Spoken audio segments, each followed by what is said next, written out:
So we will bring you reaction to all of that once we get to half-time in the League Cup final, because we are live here at Wembley Stadium with exactly 15 minutes to go.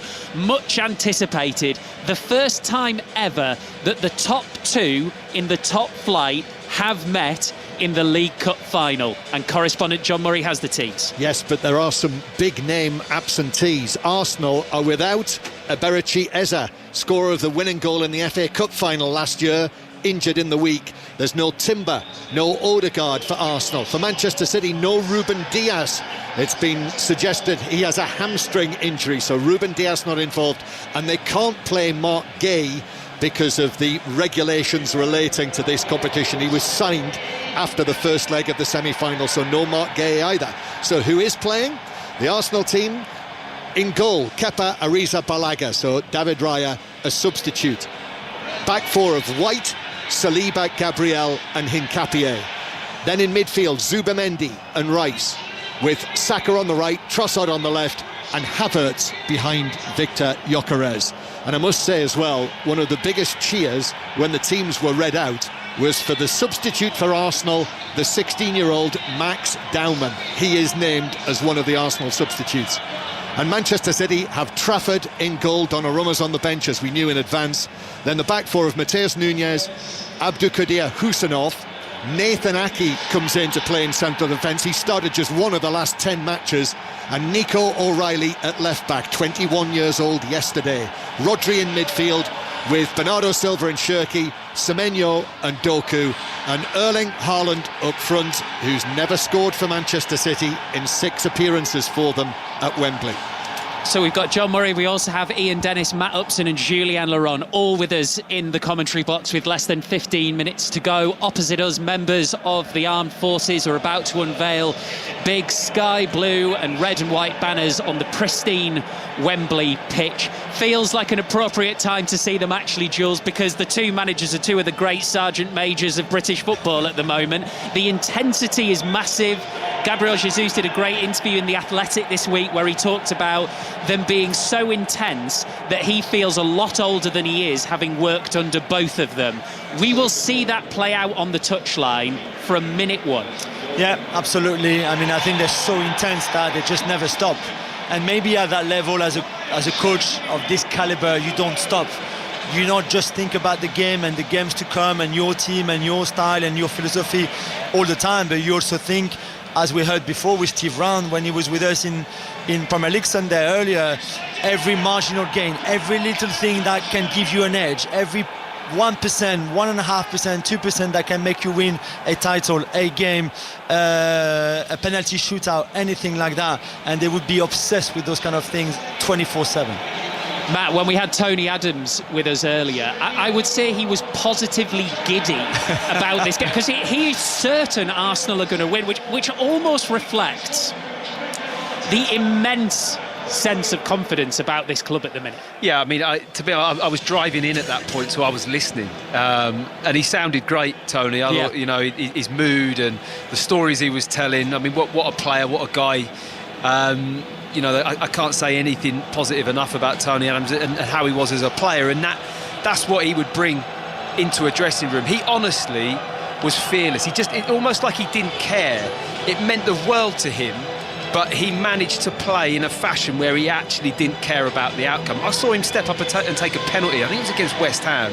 I was about 18, I was on the bench. I mean, he wasn't particularly great at penalties, but he didn't, you know, he wouldn't strike the ball that well, but he always scored. So I guess he was good at penalties. And that's only because he would get up a ball and he wouldn't think about it, bang, he just did it.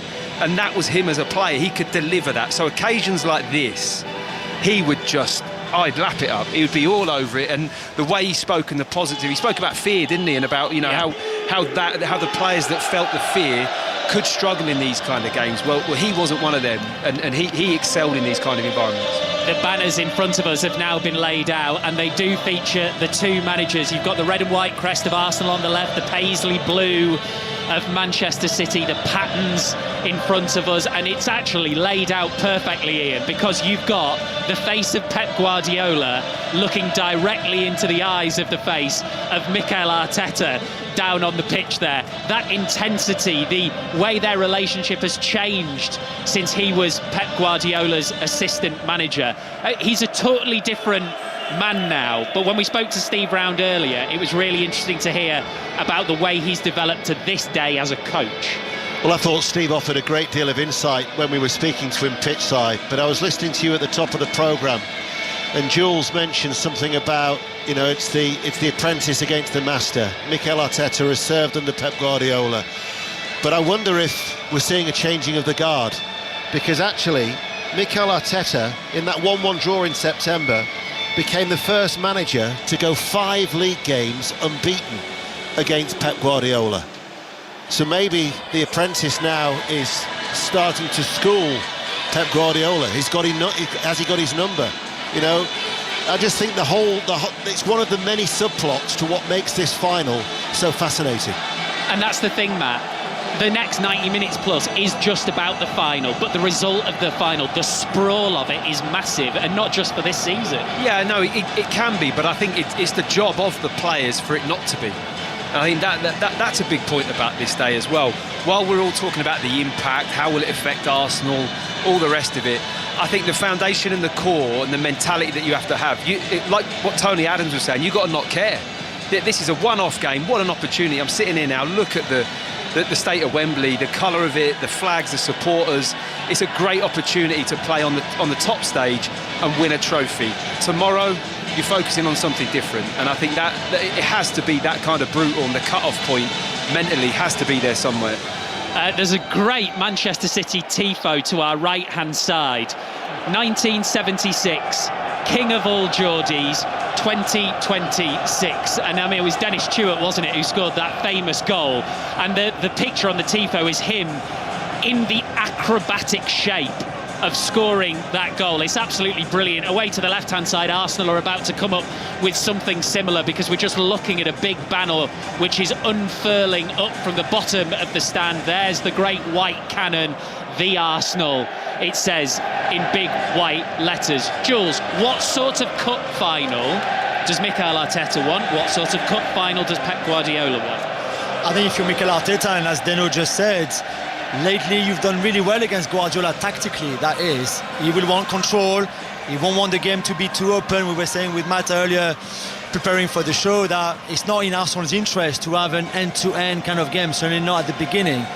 For Guardiola, however, because as Deno said, lately you've been on the wrong end of those kind of games, that control of Arsenal, if they get hold of the ball and of control of this game, it'll be very difficult for City to break that down, to break that machine down that can control games so well and be so solid. So from a City point of view, you want the game to be more open. From an Arsenal point of view, you want the game to be very closed.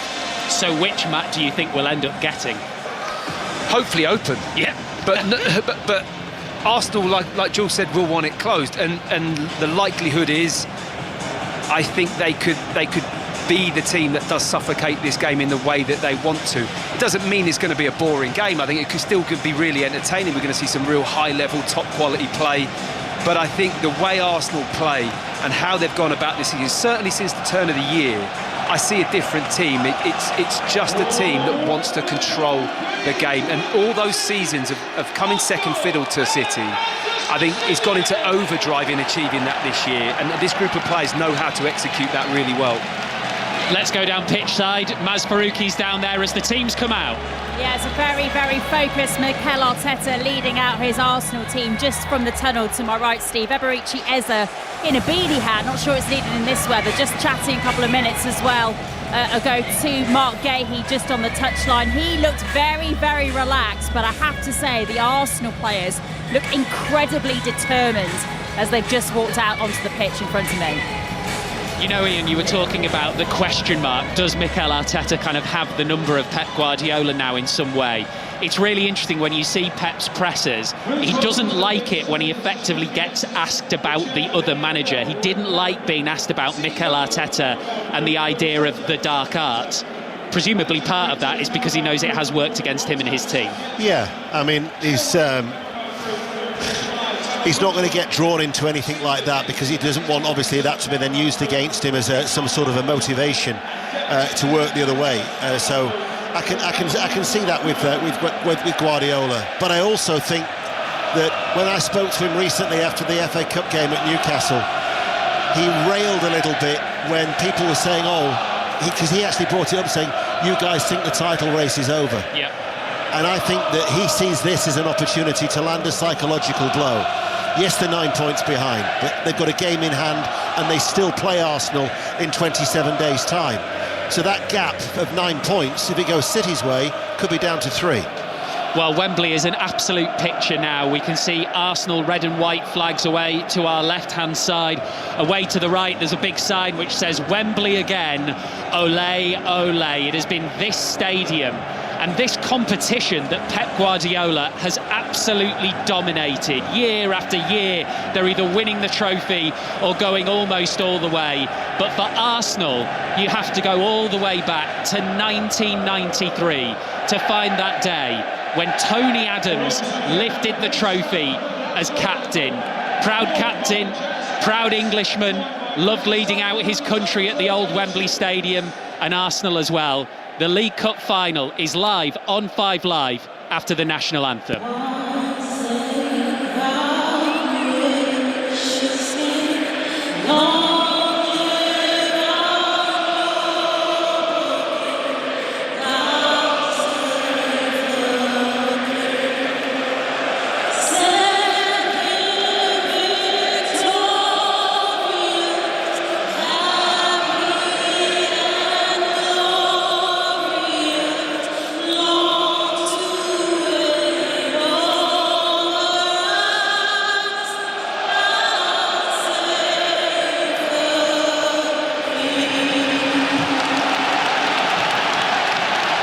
Jazz Caris performing the national anthem at Wembley Stadium. Mikel Arteta and Pep Guardiola not even looking each other as they walk away from the lineups and back toward the tunnel. The big red carpet is stretched out in front of both sets of players, and it really is now business time in the first cup final of the season. The big red banner, the big blue banner is being weaved away on the far side, almost like the covers coming off at Wimbledon and producing the pristine playing surface.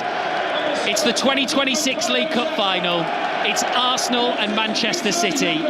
More to come from Julien Laurent when we get to half-time. Your commentary team, correspondent John Murray, former England defender Matt Upson, and first, Ian Dennis. Thank you, Steve. All my eyes are drawn straight away to my right-hand side in the west end of the ground here at Wembley Stadium, where the City supporters, many of them in sky blue, are doing the Poznan as the two respective teams break from their team photos. And these are the two teams that line up here today for the 66th League Cup final that is live on BBC Radio 5 Live and also on the World Service. Well, both sides made 4 changes for their respective Champions League matches in midweek. City once again have made 4 changes. Trafford for Donnarumma in goal. Ake for Diaz, who's out with a hamstring injury. O'Reilly comes in for Aït-Nouri at left-back, and Semenyo starts instead of Reinders. So Trafford is in goal. Nunes, Husanov, Ake and O'Reilly is the defence. Silva, Rodri, Cherki, Semenyo, Doku and Haaland. As for Arsenal, they've just made 2 changes from the team that beat Bayer Leverkusen. They changed their goalkeeper too. Kepa for Raya, Havertz comes in for the injured Eze. So Kepa is in goal, a back 4 of White, Saliba, Gabriel and Nkapie, a midfield of Zubamendi and Rice, Havertz, Saka, Gyökeres and Leandro Trossard. Manchester City are in their sky blue shirts with a white sash, the white shorts. Arsenal are in their traditional colours, the red and white shirts and white shorts. Matt Upson, what are you expecting? Well, I'm expecting a heck of a game, if I'm honest. And that's what I'm hoping for as well. I mean, everything points towards this being such an intriguing affair. I think the frailties of Manchester City could be at the back with the changes that they've had to make. But it's up to Arsenal to exploit those. Deno, it's up for Bukayo Saka to have one of those games. It's up to Havertz to really make it happen. And this could well be Arsenal's moment if they do. When I started doing my research for this, I was really surprised about that statistic that you've heard throughout on 5 Live over the weekend. about it being the first time that the top two are playing each other in the League Cup final, in the history of the League Cup final. Came close in '83 when Liverpool were top and Manchester United were third when they competed in the final. And if you recall back to 1978, you look at the league table, Forest finished top and Liverpool finished second. But when they met in the League Cup final in 1978, Forest were first and Liverpool at that point were fifth in the table. But here we have the top two, separated by 9 points. But what will be the distance between the two of them at the end of 90 minutes? Or will we go the whole hog, the 120, and maybe a penalty shootout? We're about to find out. Peter Banks is our referee, checks with the two goalkeepers, he's all in black. Arsenal in their red and white shirts, playing from left to right as we look, are about to get us underway, and already there's a lopsided feel as 5 Arsenal players have gathered on the right-hand side of the centre circle. It's knocked back to Kepa, and then he launches the ball long, and it actually comes off the head of Rodri, and then Rodri has fallen rather awkwardly, and only now is getting back to his feet, and there will be a free kick to Manchester City. Here is Ake, Bernardo Silva, with the fact that Guehi is ineligible and Ruben Dias out injured. Real problem for them at the heart of their defence. Yeah, I believe so. I think that is going to be tested to the maximum this afternoon. And Ake and Kushinov, who probably haven't played together a massive amount, they've got to be right on the same wavelength. And also the players in front of him. I just can't help but feel that Cherki coming into the team, Deno, it's an interesting one, and him kind of sitting in that little number 10 role. There's potential there for him to be a bit of a trump card today. I have to say, he's a clever little player, isn't he? He could really make things happen for City. Yeah, he's been involved in 4 goals in his 4 League Cup appearances so far. 3 goals and assist as Manchester City, with Husinov, actually comes to a standstill, puts his right foot on the ball, passes the ball to Ake, who's left of the centre circle. Sky blue shirts, white shorts, playing from right to left. Ake now to Doku, challenged very quickly by Bukayo Saka. Mikel Arteta animated in that tiny technical area, thought it was going to be an Arsenal throw, as Pep Guardiola is with his little roll neck and his brown slacks, also getting some instructions across to his players. And O'Reilly, the left back, waits to take this throw for Manchester City and gives it to Bernardo Silva, who of course was sent off against Real Madrid in the first half at the Etihad in midweek. It's a real tussle going on down there. O'Reilly, Saka, bit of a scrap going on. They battle for the ball. Havertz tries to knock it up towards Gyökeres. He was offside. He was right in front of the assistant referee, and it was an early flag from the assistant on this near side. That was tight, and Kushinov didn't get there, by the way. Gyökeres put the burners on, got the wrong side of him, but it's just about offside. Who's won the battle of the outfits for the two managers, Deno? Where are you going with that one? Well, I tend to favour a roll neck myself, so yeah. No pistachio suits down there? No, we'll swerve it. Where's that one? Is that still in the wardrobe? I might get it to the football museum if they're interested. We'll have to get that out one day. Can't wait to see that. From the talk of the pistachio green to the lemon yellow of Kepa, the Arsenal goalkeeper. You look at his career, he's won the Champions League, the Europa League, the Super Cup and the Club World Cup. But 5 times he's been a runner-up in domestic competitions, 3 times in the FA Cup and then twice in the League Cup. He'll be hoping a change of fortune as he clears the ball long away towards our left-hand side. How linked is he to this game as well? Because it was the League Cup with Sarri. 2019. Sarri, wasn't it? That amazing incident, wasn't it? You couldn't take your eyes off that, where he walked in Sarri, then he came in the tunnel. Wouldn't come off, would he? No, there's all sorts of shenanigans going on. So he's got a real kind of link to this final, hasn't he? Yeah. Here is White. Back-to-back starts for Ben White. The last time he started that was a run of 3 games in January, but already it's resulted to a very, very cagey start. What are we, 3.5 minutes in, where Manchester City are happy to have Arsenal have the ball inside on the edge of their own penalty area. Kepa just knocks the ball to Gabriel, left-hand side of the box, back to Kepa. Manchester City are pressing, and Arsenal are just trying to be patient. This is Saliba, there comes the press. Havertz comes deep, links up with White, the return ball to Havertz, and then it goes astray. And there was Ake on the halfway line to clear it long downfield, and Saliba's cushion header just runs to the right there for White, and then White will hit the ball over the top. Now Gyökeres makes the run in behind. Ake doesn't cut it out. Gyökeres now runs around the back. Ake tries to recover. The cut back towards Havertz. Might have left one a little bit late there on Husinov, and the referee Peter Banks has given a free kick to Manchester City. Well, for all the criticism that Gyökeres has taken this season, and there has been a fair bit, he hasn't half started this game brightly. He's won the first race with Kushinoff. It was offside a fraction, but he's looking to run behind every time. Does it here with Ake, doesn't deal with it. And he's got the confidence at the moment to just try and get round the outside to the goal line, and he does that successfully. Tries to cut the pull back, but he's looked a real threat at the start of this game, Gyökeres. I mean, John Stones has only played... He's had one start and I think a brief run out of just over an hour against Salford since his return from injury. Ake, since he came back from a spell on the sidelines through injuries, only had one start in 6, so they're not blessed with regular football, the other half of that central defensive partnership. Husinov of late has done well though for City, as we welcome listeners to the BBC World Service, wherever you are in the world. A pleasure to have your company here at Wembley Stadium. 5 minutes played. It is Arsenal 0, Manchester City 0, and this is Matt Upson. Yeah, weirdly, we haven't really spoke too much about the battle with Haaland and the two Arsenal centre-backs, have we? It's not been a feature, really, of the build-up. Usually, I mean, he's so heavily in the talking points, Haaland.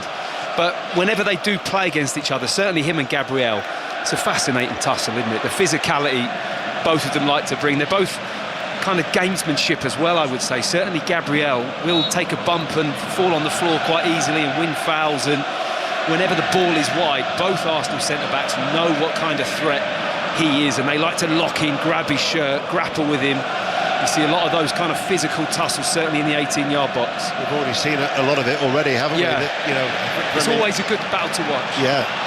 Havertz goes forward, looks for the supporting run of Trossard on the inside. It was blocked. Havertz keeps the ball in play on this near side, the right. Arsenal playing from left to right. Zubamendi now with Saliba, right of the centre circle. He goes across to Declan Rice. Declan Rice just sitting at that stage. Spreads play out with a diagonal ball. Saka, lovely first-time control by the left boot. Now runs forward, up against O'Reilly. On the inside is White. Zubamendi's further in field. Here is Zubamendi. Finds Havertz! Blocks, comes back into Saka, save! And then Trafford again makes another save. Couple of bites at the cherry there for Arsenal inside the penalty area as Gabriel comes forward, knocks it up into the air, and then Trafford will now just let that ball settle at his feet. Well, he kicks his own teammate there, Gabriel, stepping in to win the ball, so aggressive with his decision-making, boots the bottom of Zubamendi's foot trying to win that ball, but a brilliant piece of play from Arsenal, and well played, Trafford. First real test of the game for the City goalkeeper, and he does really well. Comes a little bit fortunately as Ben White overran the ball but won it, but when the ball was slipped through to Havertz, he comes out quickly, Trafford, gets low and blocks the shot. I think he tries to nutmeg him, Deno, doesn't he? Just tries to poke that ball through his legs, but it's a good block from the keeper. He reacted very quickly. Yeah. Came off his line ever so sharply, James Trafford. Never played yet for England. 6 times he's been an unused substitute here at Wembley Stadium when he's been representing England. But he did play here for Bolton Wanderers 3 years ago when they won the Football League trophy, beating Plymouth by 4 goals to 0. But to make such an important save so early on will have done his confidence the world of good. Absolutely. You just want to kind of get a piece of the action, really, and that certainly was. Hasn't been happy about his lack of game time when he did return to the club. I think he thought he was going to be the number 1, and then they subsequently signed Donnarumma. But Pep Guardiola nailed his colours to the mast quite early on and said that Trafford would be the goalkeeper. Mikel Arteta was a little bit more cagey, but it was always the expectation that Kepa would be in goal, which is the case. 8 minutes played, BBC Radio 5 Live in the World Service, 0-0. Manchester City have a throw far side. In the half, to the right as we look, which is where their supporters are populated here at Wembley Stadium. It's a long looping throw off the head of Havertz. Saka finds Havertz, looks for the run of Gyökeres. Bernardo Silva wins the ball for Manchester City. O'Reilly has got an opportunity to run forward and runs into space over the halfway line and now leaves it for Doku.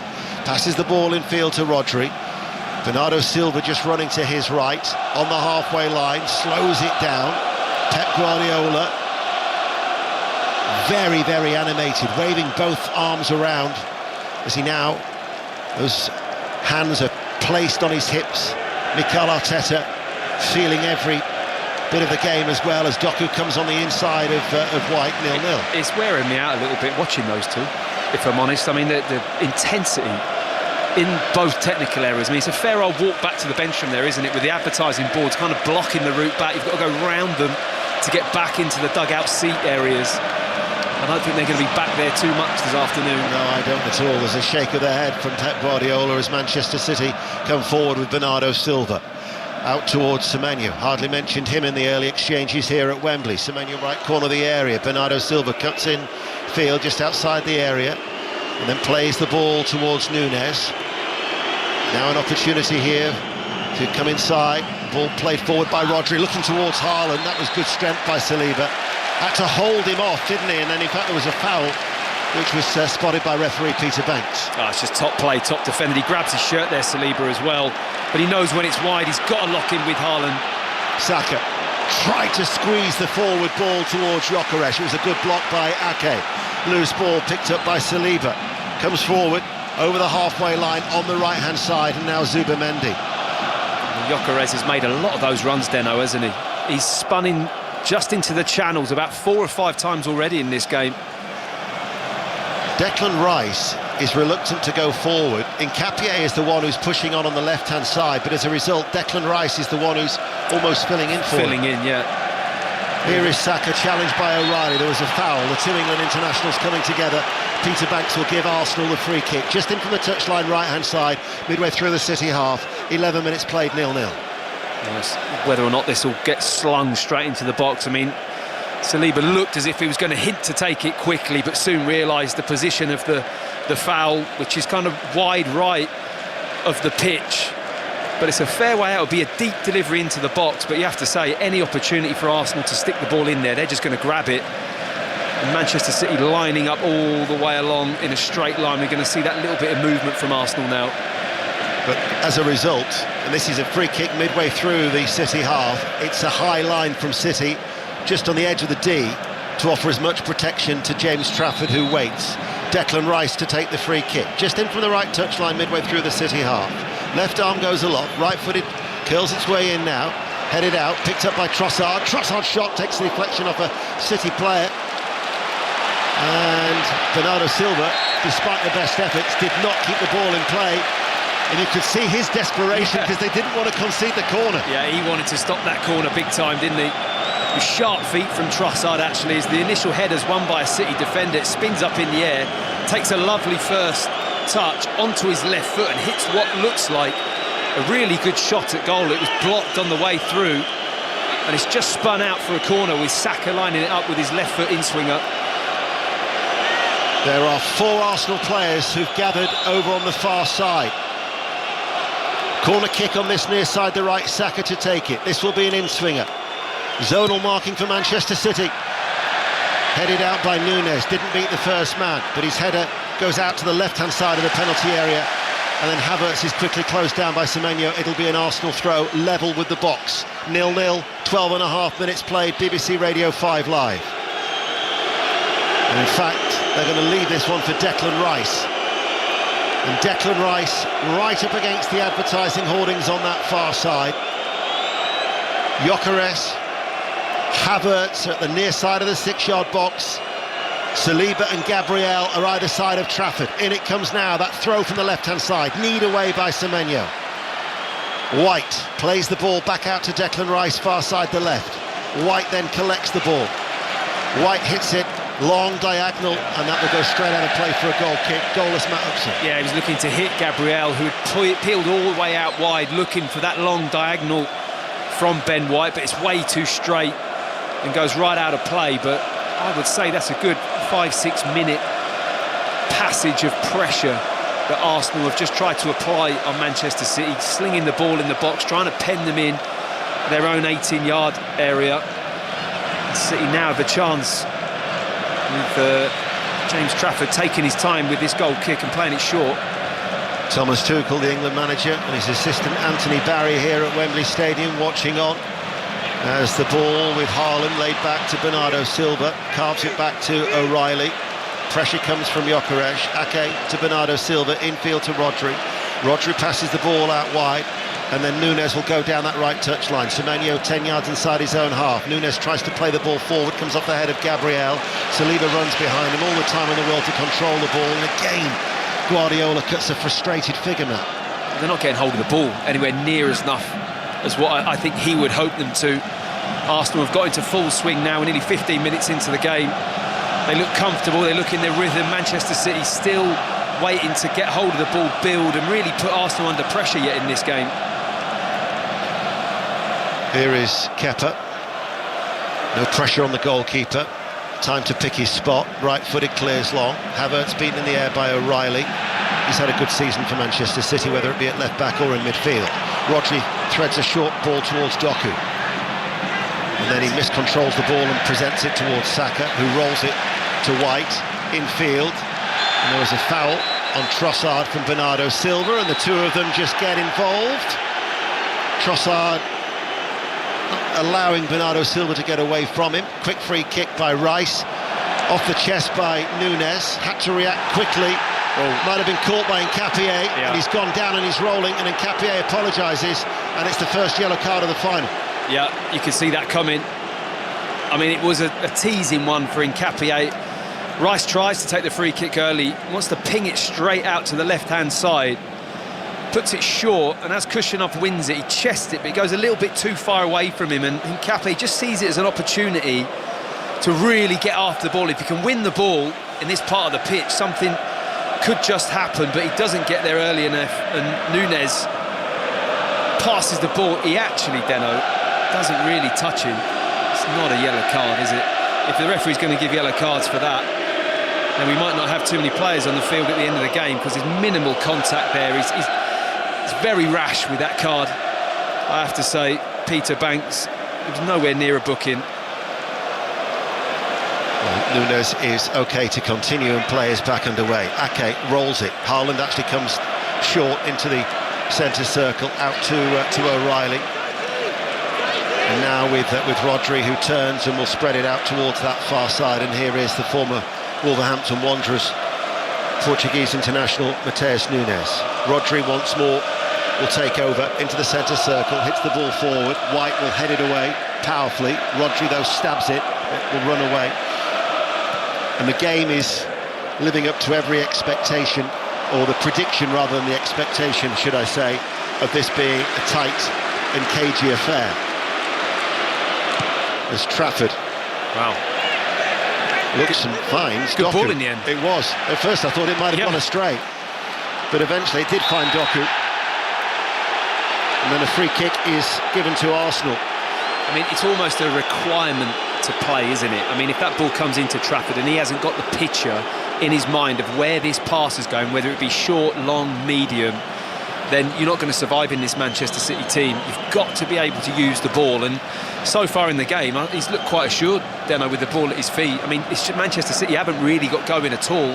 Rodri's not really building the play. Bernardo Silva, I've barely seen Cherki touch the ball, and Haaland's really struggling to have any impact at all. Yeah, he's played in every round, has James Trafford, as Declan Rice waits to take this free kick. Once again, the City line is high outside the D of the penalty area. That's a clear ploy, isn't it, to keep Arsenal as far away from the box as they can. Certainly is. Rice eventually now will take the free kick. Another diagonal ball. Haaland heads it out. It's going to come out towards White. White passes it to Saka. Right-hand side of the penalty area, cuts inside. Still looking for the shooting opportunity. Can't get it off his left boot. Saka still going. Manages to play it short. Trossard, they work it. Nkapie stretches. Gabriel plays it in low. And Husinov, who was falling backwards, managed to get the intervention, and then Semenyo challenged by Zubamendi. There's a judge to have been a foul, and that will be a free kick to Manchester City midway through their own half. 18 minutes played 0-0. Yeah, clever little foul from Zubamendi. Was keen to let the referee know that it wasn't a yellow card. I mean, he does stop the progress of Semenyo, but I don't think he's got anywhere to go here. Manchester City pinned into their own 18-yard box, struggling to clear the ball. And Saka was desperate to manoeuvre that one onto his left foot, Deno, wasn't he? I mean, you thought the gap was going to open, nearly struck it, then had to put the brakes on, then went again, and in the end just got smothered out. Well, Manchester City haven't created anything as yet, and the only opportunity really of note was that Trafford save from Havertz. Since 2011, there's only been one goalless draw in the last 37 meetings between these two. But chances at a premium. Bernardo Silva prods the ball out towards Núñez, and he's able to scamper forward on that far side, the right. Semenyo now takes over, midway through the Arsenal half, does the little step over, looks to go on the outside. Semenyo delivers the cross, Haaland couldn't get there. Doku now left-hand side of the penalty area. Doku will win a corner, closed down by White. Corner kick to Manchester City, still 0-0. Yeah, good luck stopping Antoine Semenyo when he gets in full flow. Wow, he is a powerhouse. So dynamic with his movement. I mean, Hincapié's no slouch, and he's good at 1v1s, but he drops the left foot step over here, Semenyo, knocks it to his right, and just burns him for pace. It was simple, but the speed and power that he does it, Deno, is phenomenal, and the ball in was, what, half a foot away from Haaland's run. It was a brilliant piece of play from Semenyo. Corner kick for Manchester City, near side the left, and Kepa actually claims it off the head of Hincapié, and then rolls the ball out. The counter-attack for Arsenal with Havertz. Husinov dives in to make the challenge, but Arsenal still keep coming forward. This is with Rice, and then Rice unable to find Trossard on the left-hand side. There might have been a foul on Saka, but referee Peter Banks is trying to let the game flow. Yeah, absolutely, he should do, because it was a good counter, and Rice can't... He tries to feed the ball inside the defender for Trossard. He wanted it outside of Núñez, and the ball just ran harmlessly through. But I have to say, how good was that from Kepa? Comes in, claims the corner, and then the little clever rollout. It was really confident play from the Arsenal goalkeeper to release Kai Havertz right in the middle of the pitch. So it was a risky ball, but came off. There haven't been too many opportunities, though, to see the game open up to that extent, has it? It's not been that tight. Absolutely. So you've almost got to have that bit of quick thinking to catch the opposition out, because they're so settled in their shape, in their discipline of the formation. You have to say one thing this game will be, it will be very disciplined from both teams. I mean, the managers require that, so those quick breaks, those little fast pieces of thinking like Kepa had there could be the difference. Trafford clears long. Well, Declan Rice heads it forward. Gyökeres unable to control the ball. He once scored a hat-trick, didn't he, against Manchester City for Sporting Lisbon, did Victor Gyökeres. That was in November 24. As the ball is cleared again by Trafford, Saliba and Haaland getting involved in a tussle. Saliba actually had his arms around the hips of Haaland, and he just sort of like guided him out of the way. Yeah, you may as well just leave them two to it, to have a little wrestle while the game's going on around them. We've already mentioned how physical that battle always is. I mean, both play, between the three of them, they all just want to win those individual tussles. You're listening to BBC Radio 5 Live and across the world on the World Service. The 66th League Cup final. Arsenal 0, Manchester City 0, midway through the first half. And to take you through to half-time, here's our correspondent, John Murray. Yes, thank you, Ian. Despite the fact it's 0-0, despite the fact, really, there's only been the one clear opening when Trafford made that double save from Havertz and Saka. This Wembley crowd, 80,000 people or thereabouts, are absolutely gripped by this, and so they should be.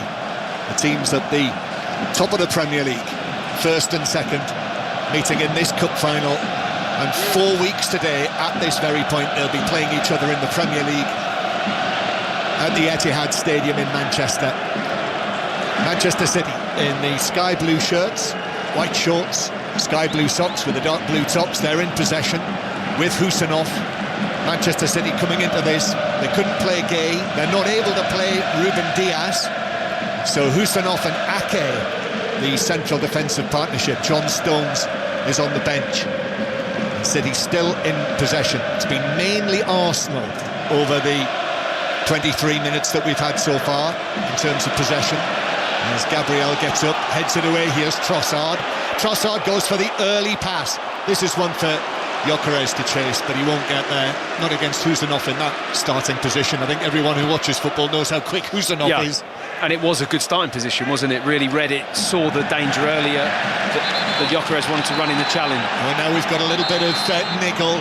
Zubimendi and O'Reilly tangling for the ball just next to Pep Guardiola actually as well. The ball bouncing out a little, just a minor bit of pushing and shoving. I think Zubimendi got a hold of his shorts. So Peter Banks is just going to have a quick word between the two of them. Pep Guardiola just a few yards away from that. He almost steps onto the pitch.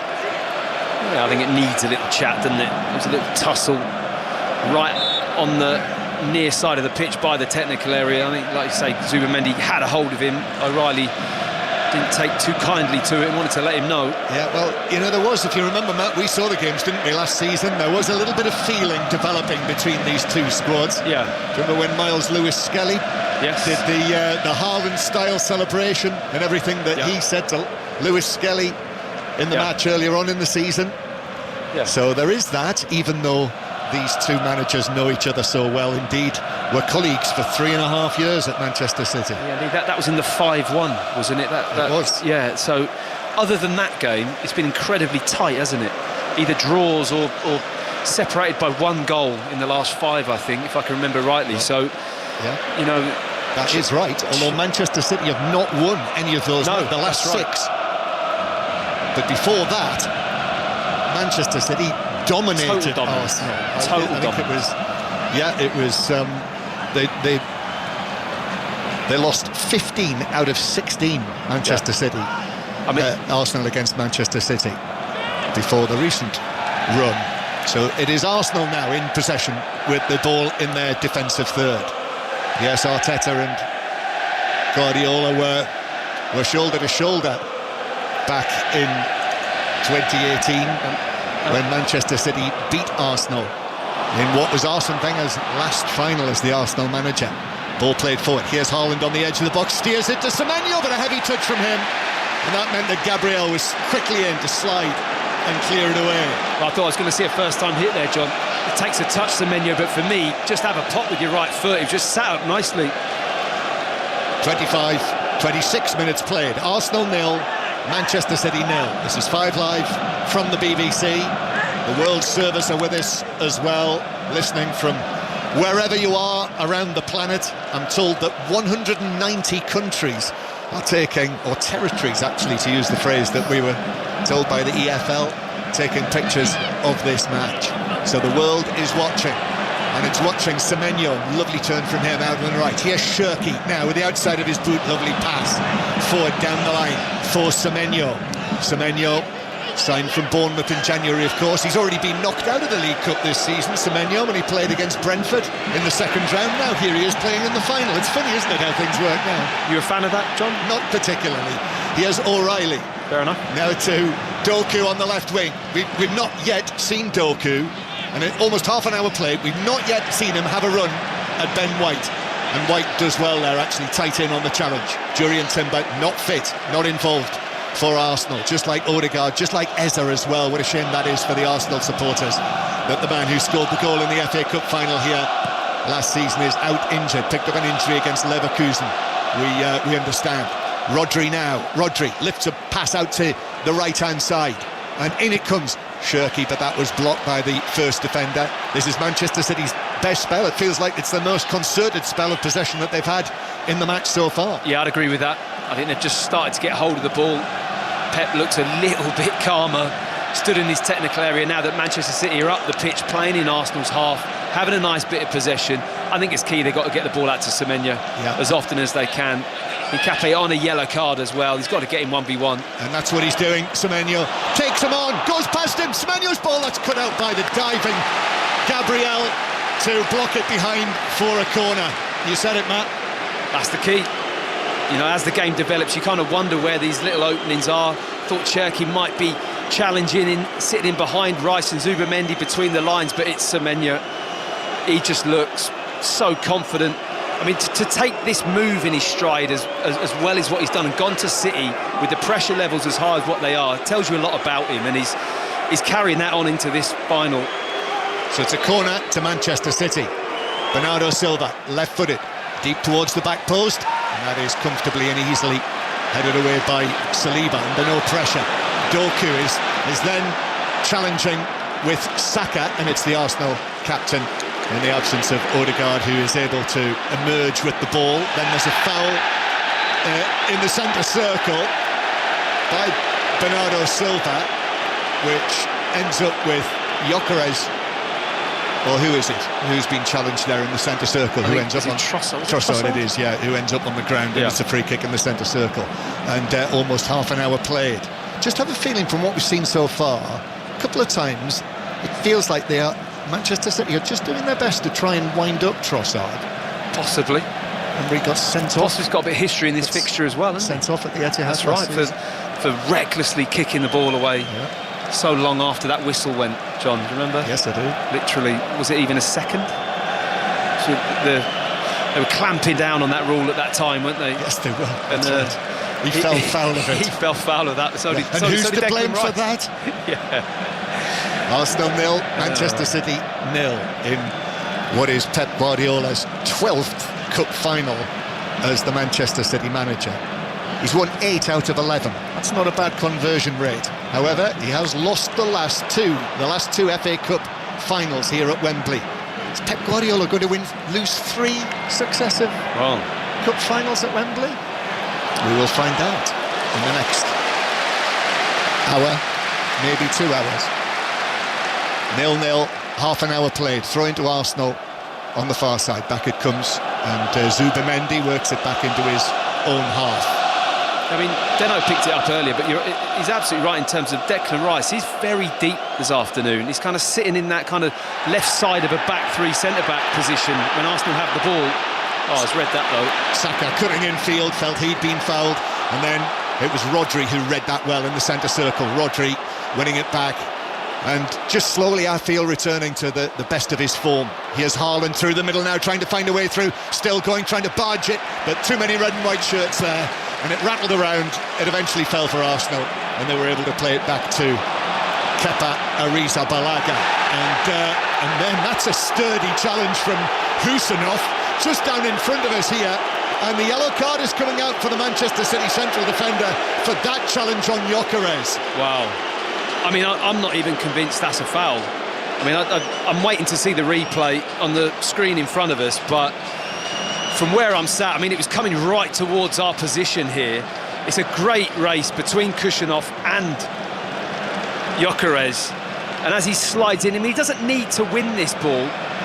Yeah, I think it's fair enough. He doesn't get enough, or maybe any of the ball, and before he makes the tackle, he does kick through the left leg of Victor Gyökeres and does boot him a bit. I can see why the referee has done that. I'd back that decision, to be fair, after seeing the replay. Definitely a case. Yeah. Actually, for the earlier yellow card for Hincapié, I thought with the naked eye, when I saw that challenge on Hincapié, I thought, ooh, that's a yellow card. But you saw the replay. But we saw the replay. Peter Banks didn't. No. Free kick for Arsenal. We need VAR. Set piece for yellow card. Yeah. Set piece for Arsenal. Watch out, Manchester City. That line being held on the edge of the box. Red and white shirts going everywhere. Rice plays it in, but it's headed down and away, and well away, actually. And indeed, it's Mateus Nunes who headed it away. And they go all the way back to the halfway line, but then forward. Gyökeres in the box, well defended by Ake. Gyökeres, that was a great touch that took it into the penalty area, but Ake, his experience, well positioned, and he was able to, quick smart, clear it out for a throw on the left. Yeah, he just had one thing in his mind, which is get to the ball. It was, I think, Gyökeres, who had the edge on him, has got to think about his first touch, then adjust his feet to get after his first touch, and it just slows him down a fraction, isn't able to really get into the rhythm of running, and Ake gets back in, makes a crucial tackle. So it's long throw time again. Arsenal 0, Manchester City 0 in the 2026 Carabao Cup final. On an eventful day of football, Rice with the throw-in, headed away by Semenyo to the edge of the box. Zubamendi back in there, headed away again for Manchester City, and they get it away to the halfway line. Yes, if you just switched on, quite the day. Newcastle 1, Sunderland 2, all sorts going on there, which I'm sure we'll be reflecting on at half-time as Arsenal played forward, but there's a foul on Mateus Nunes and a free kick to Manchester City halfway inside their own half. So yes, late winner for Sunderland at Newcastle, Villa winning 2-0 against West Ham, and Tottenham 0, Nottingham Forest 3. 3 second-half goals. We'll hear reaction to that at half-time. Dundee United winning 2-0 against Celtic. And there is a choice of listening right now. Rugby on Sports Extra and Sports Extra 2. Leicester Bristol from the Prem, and Hull FC against Leeds Rugby League on Sports Extra 2. As Manchester City have the ball on the edge of their own box. Played infield towards Bernardo Silva. And the Manchester City captain sent off, of course, against Real Madrid.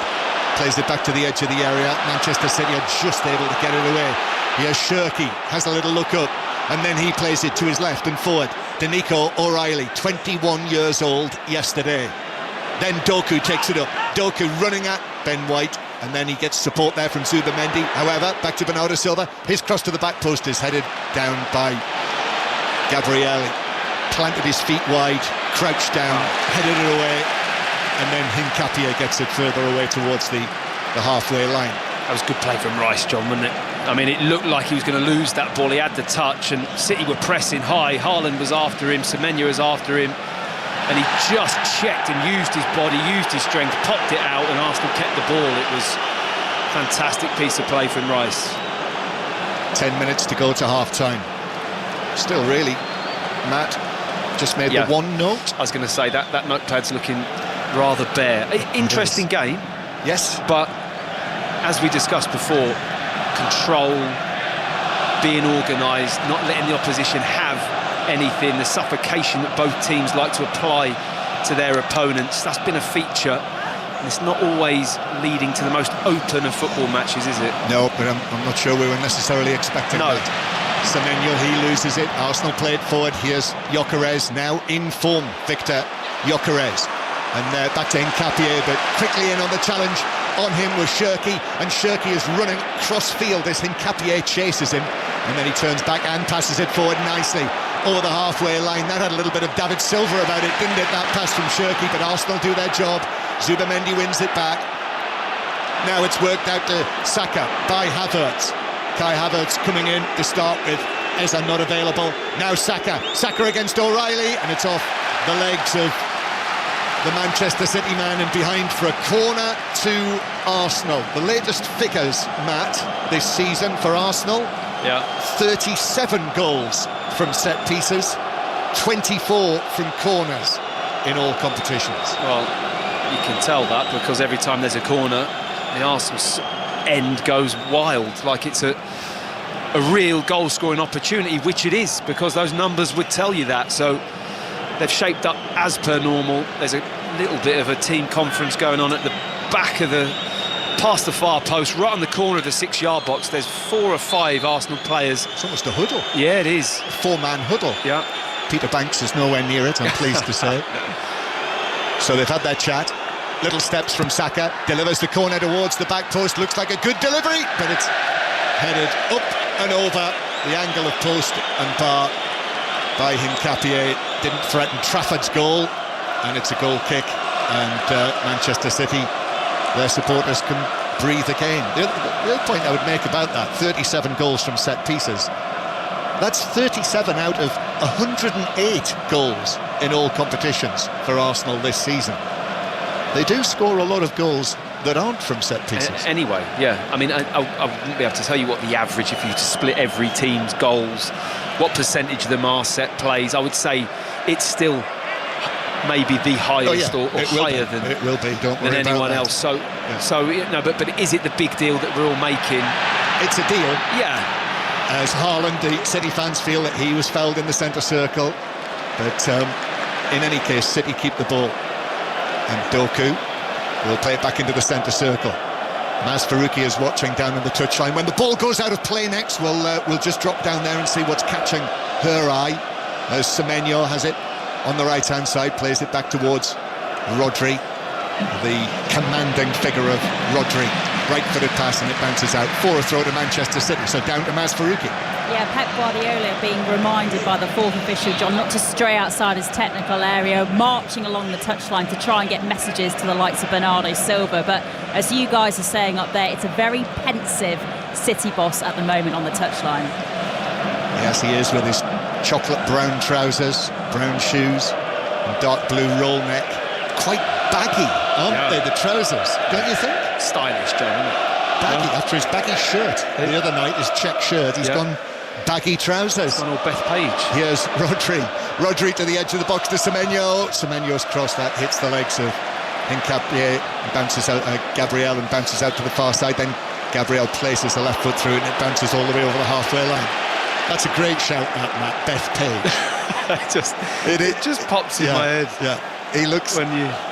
he actually looks as though, in approximately 1952, he's about to go and give a lecture on politics, philosophy, and economics. Stylish man, John. Arsenal. You'd know all about that. Of course I would. Arsenal 0, Manchester City 0. Here's Rodri, who turns and looks forward, gives the ball to his right to Mateus Nunes, who's going to go on a burst from the right back position, but he uses Semenyo, who's out there on the right hand side. Little Shirky is there as well, and Shirky up against Trossard. City with 5 men around the edge of the penalty area, but is Semenyo on the right going to be able to get this ball into the penalty area? On his left, yes he is, but he's overhit it way over the top of Haaland, over the top of everyone, and beyond the far post and through for a goal kick. And it is still 0-0 with 5 minutes of the first half to go. A relatively chanceless first half. I think a big part of that for me would be the performance of all 4 of the fullbacks. I think you look at the talent that both teams have in attacking wide areas, and all those 1v1 draws. It's only Semenyo really who's got the better of Hincapié once, where he's flashed that ball across that Haaland could have got on the end of. Other than that, the fullbacks have defended those 1v1 situations really well. O'Reilly has not really lost out to Saka. Ben White's been in control of Doku. Over the far side with Trossard, you have to say he's not really got around Nunes, or even probably had a 1v1 with him. So those areas of the pitch are being patrolled, they're being controlled by the defending players, which I think really does cut off a lot of that supply, doesn't it? Arsenal 0, Manchester City 0. That's the voice of Matt Upson, England World Cup defender, Premier League winner with Arsenal. And Arsenal with the ball just in front of their own box. Declan Rice just turns to his right, passes it back to Saliba. Saka wanted aim behind there, John, and he just was reluctant to play that ball, Declan Rice, looking for something short. And I think the game is in that place where you could just stretch it every now and then with a long ball over the top. In the end, it's Kepa who, like Trafford, has started all of the matches for the respective teams in this competition. Ball is hit by him. Saka is wrestling with Ake. The Arsenal fans feel that Saka was fouled there by the Manchester City central defender. Nothing given by Peter Banks, and eventually Saka plays it out. And Saka actually says to the assistant here, Neil Davis, the assistant referee, how was that not a foul? Arsenal. Havertz into the box looking for Gyökeres, but that's cleared away comfortably. Shirky inside, halfway inside his own half. City fans wanted that ball to go quickly. Haaland receives it in the centre circle. Then he gives it to the left wing to Doku. Doku still going, but Saliba puts in the challenge. But as Doku made contact, it came off the Arsenal man, and it's a corner to Manchester City with 2.5 minutes of the first half to go. Yeah, great recovery from Ben White as well. Doku had just slipped past him and he was running at Saliba, but he recovered in to create a 2v1, and Doku just tried to go between them. Space wasn't there, they snubbed it out, and surprise, surprise again, the defenders won that duel. And I think that's been the story of this first half so far. Goalless on 5 Live and the World Service from the BBC. If you're on the move, listen via BBC Sounds. Corner taken short by Manchester City. Shirky gets it back, curls it in left-footed. Haaland was leaping for it, but not able to get any contact. Haaland, who's scored in Manchester City's last 3 matches against Arsenal, incidentally. Back to Nunes. Nunes crosses it to the back post. Hincapié heads it away. Comes out into the full-back position. Doku gets the ball down. Doku into the box now, cuts across, shoots, but it actually hits Gyökeres, bounces all the way across the edge of the box. Bernardo Silva then taps it back to Mateus Nunes. Then the delivery from Bernardo Silva, headed away for Arsenal. Got it well, Rice on the edge of the 6-yard box. Good distance on the header away. Manchester City finishing the half well. Shirky through the middle, but into congestion on the edge of the D, and it's Declan Rice who comes out with the ball, but his pass forward to Havertz, that was won back. by Manchester City, by Mateus Nunes. Shirky just moves into the penalty area, then puts his foot on the ball, looks behind him, Rodri's there. The Arsenal supporters trying to urge their team on. They've got the left half of the stadium, the red and white as we look, the sky blue in the other half. Manchester City supporters, this is the 22nd trip to Wembley under Pep Guardiola in his 10 years. Into the box for Manchester City. Bernardo Silva trying to find something, trying to find that space. Declan Rice in front of him. Bernardo Silva gives it back to Shirky. Shirky near the corner of the box, into Semenyo on the edge of the area. He beats the challenge, but he's taking it to the dead ball line. Clips it across. Haaland on the stretch, couldn't get it down. Off his head, hangs over his face now for the big Norwegian. But over the top, goal kick, 0-0. I mean, how Semenyo stands that ball up on the run with his right foot. What an athlete he is. He's just got a turn of pace. His first couple of yards, he receives the ball. He's on the edge of the 18-yard box and he just knocks it through. Declan Rice trying to recover back in, can't stop him getting the cross in. And I'm just loving the two Arsenal centre-backs when that ball is wide.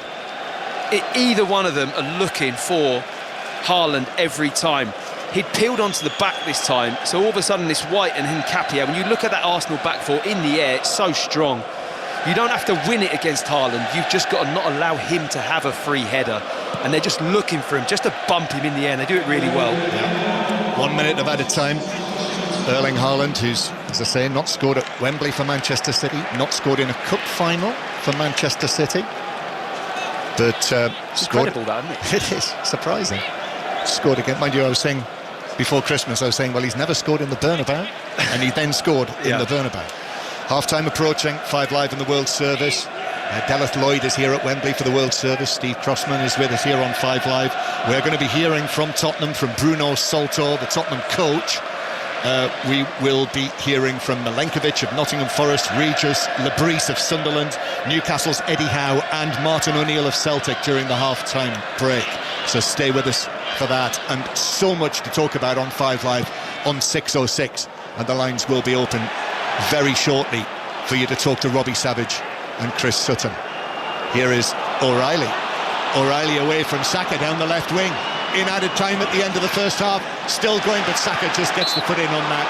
And there is the half-time whistle, and it is 0-0, Matt Upson.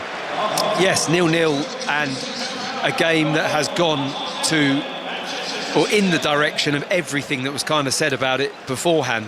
Two teams, very tight, two coaches very controlled in their approach and what they want from their team. Is so evenly balanced between City really coming back in the last 10-15 minutes of that first half after Arsenal looked to have it really controlled and applying a lot of pressure.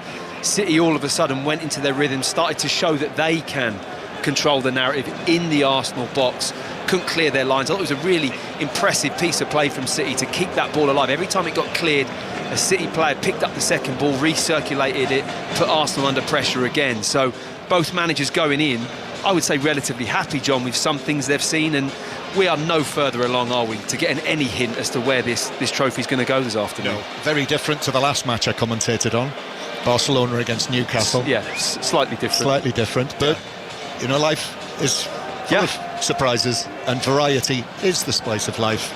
And at half-time here at Wembley, it is Arsenal 0, Manchester City 0. Wow. Julian Laurent is also watching with us. I feel like saying just breathe, because the intensity of that half, wow. Yeah, exactly, and we said before the game that it might not be the most exciting in terms of how many goals or even how many big chances you get, and really apart from that Kai Havertz one in the first half, we haven't seen that. But the intensity comes from how tactical this game is, how every team in terms of structured with the ball and without the ball is just so efficient and so perfect. And you look at the two wingers for each team defending and closing down the half space for either team, the centre backs being very good against Gyökeres and Haaland on each side. It's just a very, very high level of football, really. Havertz should score, but that is still a triple save from James Trafford. Yeah, great, and I don't know if Trafford expects Havertz to let the ball roll like that in front of him, really, or if he's actually like us, a bit surprised that Havertz doesn't take it a little bit earlier. But it's a great save, and then he gets up very early, very quickly, for the Saka one, and then again after that. And for somebody who doesn't play much, doesn't play regularly really as a backup to Donnarumma, it's good certainly from a Pep Guardiola angle and City angle point of view to see that he's not too rusty. Matt Upson, I think you're just being offered a pie, but I am. Right. Before you have I been overlooked there? No, Steve? you've not been. No. So you have been delivered a pie. There you go. Thank you. Before Sorry. you tuck in, just talk to us a bit about that battle again. It's like they've never left off between Haaland and Gabriel. Yeah, I mean, every time I see them play together, it's like they're long-lost friends, aren't they? Yeah, that's one word for it, yeah. They just can't leave each other alone. It's like, constantly tussling. When the ball is wide, and I think when you're playing against a player that has the size, power, dominance of Haaland, both Saliba and Gabriel know that Semenyo's wide with the ball, or Doku, where is he? That is the only thing you need to think. Forget the space, forget what position you are in the 6-yard box. Where is Haaland? You have to have a hold of him. And one of them, Saliba, has his shirt. Haaland tries to push him away. He grabs his shirt so he can't get away from him. I mean, shirt pulling in the box obviously can get flagged up, but that for me is acceptable. That's just good play. That's just two players really trying to get the better of each other. And they're not allowing him any space. So if he gets free today to head one in, that's going to have to be some movement, or they're going to have to have switched off because they're so hot on that. One touch in the box for Haaland in the whole of that first half. Yeah. That was the header on that Semenyo cross. Apart from that, City haven't been able to find him, and Arsenal will be very happy in the way they kept him obviously away from the ball and from any other kind of chances. Great half. For a half with only one clear-cut chance. Great half. So intense. 0-0 then in the League Cup final. Arsenal and Manchester City. Obviously second half commentary on the way here from Wembley Stadium. Before that, the scores today in the football: Dundee United 2, Celtic 0. Obviously massive at the top in Scotland. In the Premier League, Sunderland scored a late winner at Newcastle. So Newcastle 1, Sunderland 2. Sunderland leapfrogging Newcastle in the table. Villa 2, West Ham 0. But what is feeling like so far the big story of the day: Tottenham Hotspur 0, Nottingham Forest 3. Reaction to all of that after the news on 5 Live with James Wickham. The voice of the UK. This is BBC Radio 5 Live. The government says there's no need to cap energy company profits despite surging oil and gas prices caused by the conflict in the Middle East. The idea was suggested by Lord Walker, the Prime Minister's cost of living advisor. The Housing Secretary, Steve Reid, was questioned about the proposal on the BBC's Sunday with Laura Koonsberg programme. The government is taking action on bills. In a week and a half, when we get to April, the average household energy bill will go down by £120 on average, and that's locked in for 3 months, regardless of what's happening in the Middle East. But if prices go up, which everyone expects to happen, would you think about capping energy companies' People profits? are going to see their bills go down. There's no need to cap. Their bills will go down. Iran has threatened to close the Strait of Hormuz completely if US forces target power plants in the country. President Trump has said the facilities would be obliterated if Tehran didn't open the waterway, a vital supply route for oil, within 48 hours. Here is Israel's Prime Minister Benjamin Netanyahu has vowed to personally pursue senior commanders of Iran's Revolutionary Guards during a visit to an Israeli town struck by an Iranian missile yesterday. More than 180 people were injured in strikes on 2 towns in southern Israel. The new Archbishop of Canterbury, Dame Sarah Mullally, has arrived in the city at the end of her 6-day walk from London. She'll be officially installed as the 106th Archbishop of Canterbury at a ceremony in the cathedral on Wednesday. Professor Andrew Atherstone wrote a biography of Dame Sarah and believes she'll be a unifying figure. She won't be on a jet plane travelling around the world at great speed. She won't be introducing new initiatives and great policies, but she will try to build consensus, bring people around the table, and be quite patient, I think, in the ways that she approaches her in-tray. And the world's first theme park attraction based on Minecraft has been announced at Chessington World of Adventures in southwest London. The £50 million project is due to open next year. On BBC iPlayer. What you see, you can't unsee. Everything from nightmare fuel. There's a beast on this island! We've seen it! We will have vengeance. To nightmare remedies. It's okay, I'm fine! Don't laugh at me. What's catch of the day? You are, Alan. From chilling drama to laugh out loud comedy. Why ever you stream, BBC iPlayer. This is 5 Live Sports with Steve Crossman. Listen on BBC Sounds. Arsenal 0, Manchester City 0 in the League Cup final here at Wembley Stadium. Second half commentary on the way in the Premier League. Massive result at the bottom. Nottingham Forest beating Tottenham Hotspur 3-0 at Spurs, who are now just a point above the relegation zone. They still haven't won a league game in 2026. Manager Igor Tudor didn't do any post-match media. That's because he's had a close family bereavement. So assistant manager Bruno Saltor has been speaking to Rob Nothman. It's a tough day for you and for all Spurs fans. How do you explain the performance, which was good in the first half, not so good in the second? I explain it as you said. Like, first half I thought we were on top of the game, the better team, and small details right now they're affecting us. Like we concede them from small mistakes. Then we need to minimize even more that, because as I said right now, those small actions they're not going for us, and we are not capitalizing their mistakes. Then we have to be even more alert than normal. In terms of the confidence of the team, are you worried that some of these players are going to find it very difficult to come back from a performance like that and a run of games that they've been going through like this?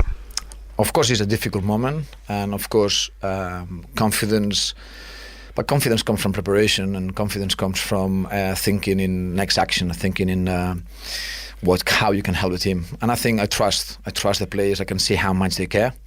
That's why sometimes they can feel like you can see it in that way, because they care a lot about the team, the club, and we just need to keep adjusting certain things, as we show against Liverpool, as we show against Atletico Madrid, and as we shown like today for 45 minutes, and we need to be consistent with those performances.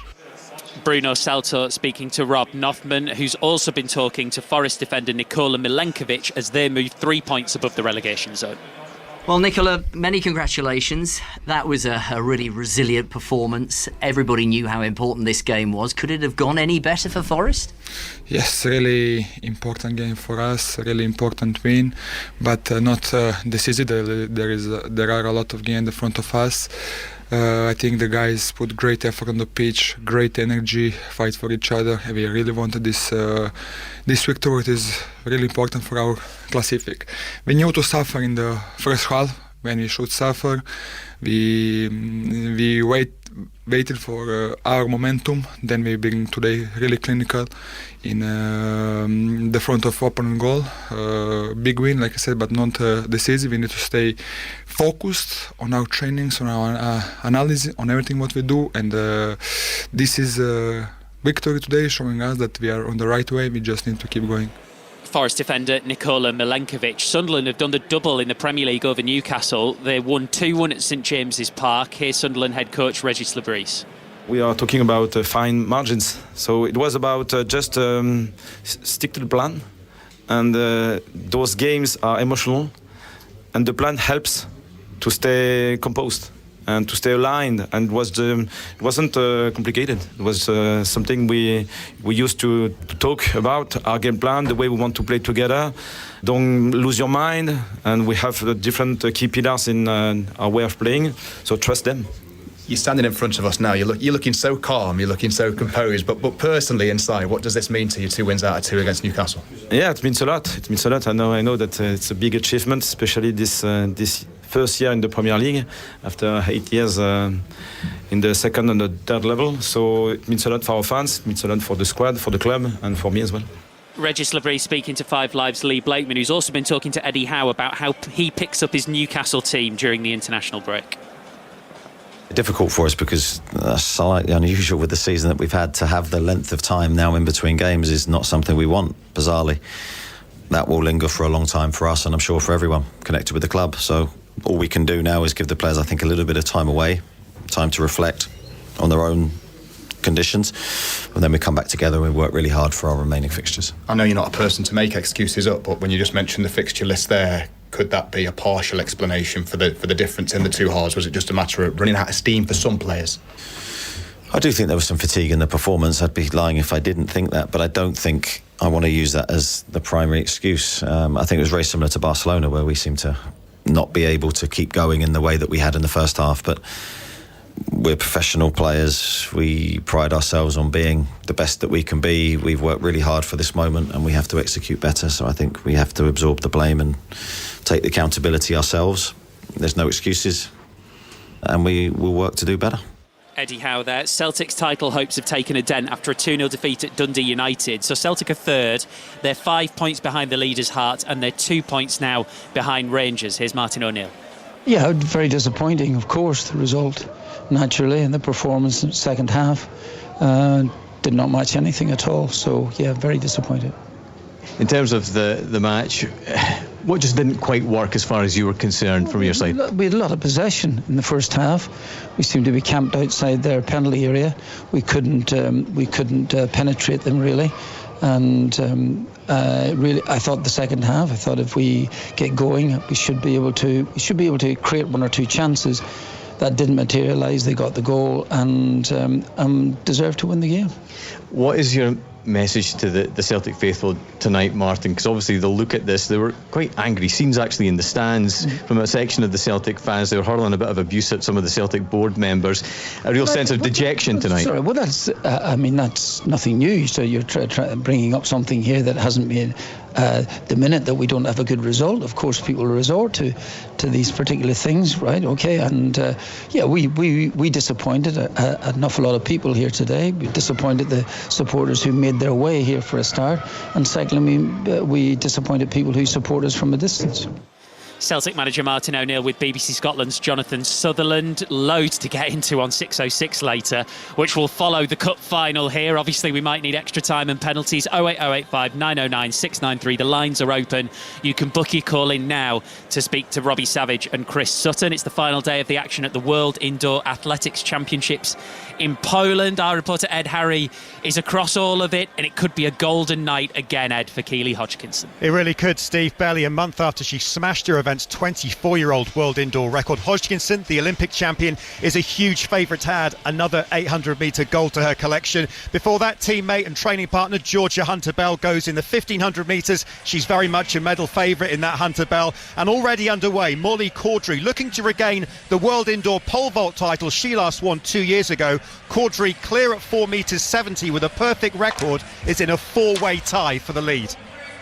And there is coverage on BBC Two. Almost ready to go then for the second half of the League Cup final here at Wembley Stadium. Julien Laurent, are you expecting more of the same?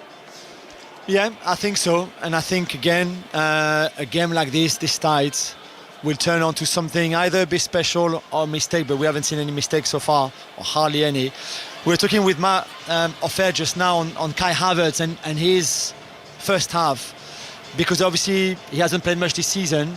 He's then thrown at the deep end this afternoon, because Odegaard is injured and Eze is also injured in a number 10 position that even when he played as a 10 back in Bayer Leverkusen years, a long time ago, that was 2 10s. So let's see how he does in the second half. Maz Faruqi, there's at least one X factor warming up down there. Yeah, and the Arsenal players just coming back out the tunnel just to my left. The Arsenal subs, including Max Dowman, back in their seats, but he got a very warm reception just on the pitch in front of us, knocking around the ball with Noni Madueke during half-time. So certainly the Arsenal fans perhaps would like to see some of him in the second half. John Murray, have you begun to draw up your grid yet or not? This is the first match that I've come to in living memory where I got one ready in advance. Wow. There you go. Go on, Matt. Yeah, he just slid it out to me. And half-time whistle went, looked at me and just pulled it out of the folder and went, just look down. There you go. We know what John's thoughts are. Yes, right. I raised an Ancelotti-style eyebrow. It really was. In that case, I'll speak to you both again in 45 minutes. Ready to go at Wembley. Ian. Thanks, Steve. I joked with Delith and Steve Round on the World Service earlier in the afternoon saying I haven't yet drawn my grid, but I'm fully expecting to at some point. Anyway, the second half is about to resume. It is 0-0 between Arsenal and Manchester City, and neither side has made a change. So Manchester City in this second half, in their sky blue shirts with a white sash and white shorts, are playing from left to right, attacking the end of the ground where their supporters are housed. And they line up with Trafford in goal, a back four of Nunes, Husinov, Ake and O'Reilly. Bernardo Silva, Rodri, Cherki, Semenyo on the right, Doku on the left, and Erling Haaland. Arsenal in their red and white tops and white shorts, playing from right to left, have Kepa in goal, a back four of White, Saliba, Gabriel and Nketiah, Zubamendi and Rice, Havertz, Saka, Trossard and Gyökeres. There is no Ruben Dias, who is out with a hamstring injury, and Eze is injured for Arsenal. As the World Service are back with us for this second half here at Wembley. We've been playing for just 60 seconds, and already the game has settled into a pattern that was so familiar from the first half, and you, I think, summed it up perfectly, Matt, when it's all about the control. Control and suppressing the opposition, which both teams do really well. I mean, we're not selling that as a particularly entertaining game, but it is an entertaining in its own way. I mean, not in goal-mouth action, but it's fascinating to watch these two well-organised, disciplined teams go at each other. The fine detail that could really turn this game is right out there to see, and I'm quite pleased that I'm having a look at Semenyo a bit closer. He's out on this near side, right down to the touchline, right in front of us this half, because I thought he showed a couple of little flashes in the first half that he's the type of player that could be a game changer this afternoon. Kepa in his all lemon yellow, the ball at his feet. He's not actually going anywhere. He's got his two central defenders either side of him, and Manchester City are not putting any pressure on him. There's a line of four sky blue shirts, and then Kepa is just literally rolling the ball by the penalty spot, touching it. It's almost like a standoff. Well, he wants somebody to come to him as a trigger and then pop it off, and City are just going, no, we're going to stay high, but we're not going to come to the ball. We're just going to have four in a row blocking that pass through. Now he's played short. And he finds Gabriel left of his own penalty area. Nketiah on this near side. Nunes approaches him. Back it goes to Gabriel. He clears, headed forward by Rodri, headed away by Zubamendi. Rodri again wins that another aerial duel. This is Doku, passes the ball to Nunes to come forward now for Manchester City. Here is Semenyo. Passes the ball forward. Nunes makes the run, delivers a cross towards the far post. Brushes off the top of the head of White. Manchester City get it back once more. Doku able to turn, left-hand side in the penalty area. But any sight of goal was extremely restricted because of the sheer amount of numbers of the red and white shirts back there in that penalty area. Still Cherki now, passes the ball, laid off instantly by Semenyo. Haaland, scuffed effort really, couldn't get any power off his weaker right foot, and it was easily saved by Kepa. That was a great little one-touch pop from Semenyo. It comes into Semenyo, just fires it one touch right into the feet of Haaland, who kind of worms out of a situation. I don't know how. I think it was through legs, off of his foot, but it nearly rolls into his path, and he has a wild swipe at the ball with his left. I'll tell you what, Deno, if he catches that, that's a real problem for Arsenal. Gets the other side of Saliba, swings his left foot, but his studs just catch it. He wants to toe punt it close range, and the chance goes away. Gyökeres linking up with Havertz. Gyökeres comes forward. Swedish international delivers the cross. Ake has actually played very well at the heart of the City defence. Chested the ball back, and then Arsenal actually win a corner kick on this near side, the left. 0-0, 4 minutes into the second half. 5 live in the World Service. Yeah, and I feel like Arsenal need a little bit behind them. Havertz going up to the Arsenal fans behind this goal, waving his hands up in the air, trying to get the atmosphere going, because I think City, tail end of that first half and the start of this second half, have showed that they're fully in this game, and look to me, look to be the kind of most dominant team right at this moment in time. That quartet of Arsenal players have gathered at the far post. Corner kick near side the left. Declan Rice goes to long, and it's cleared by Manchester City. White heads the ball up, drops 25 yards out from goal. Nunes now for Manchester City. Tries the switch of play from right to left to Doku. Kepa's come out of his penalty area. Kepa hasn't got there. Now does he try and impede and pull back? Doku, he does, but he's only shown a yellow card. It wasn't the denial of a goal-scoring opportunity, but he just had a little pullback at his shoulder. Well, it's a really good pass forwards, I have to say. Was it Nunes with the ball? Yes. Brilliant pass. Sees the space. And we haven't seen, we're just talking off it about neither team playing enough balls over the top, because what it does, it forces errors. And that there's a judgment error from Kepa. He comes out, but he lets it bounce, doesn't deal with it, and then tries to get his body between him and Doku and the ball. And it is a foul. He doesn't grab him, but he puts his arms around him. Referee brings out the yellow card. It's wide of the 18-yard box, so literally, I mean, how close is that, Deno, to the 18-yard box? That would have been a difficult call to give a penalty there, wouldn't it? You know, there wasn't much contact. He didn't impede him too much. That would have been quite a controversial penalty had that been a fraction inside the box. Well, Tom Bramall, the fourth official, has been having what looked like a rather stern word from Pep Guardiola. There were two covering Arsenal players, incidentally, but it's not a dog zone. No, definitely not. Free kick then to Manchester City that Semenyo is going to take on that left-hand side. It's about 8 yards up from the byline. There is two in the wall for Arsenal, protecting the near post. Kepa got himself in a right old pickle. Semenyo now waits. Curls it, and it curls all the way out of play for a goal kick. It was like Kepa had been deceived by the bounce of the ball. Yeah, because there hasn't been a lot of balls like that. You know, there needs to be more. I think both teams could play more balls in behind. You know, you might not get on the end of it, but you're forcing the defender to have to read it. The goalkeeper has to anticipate.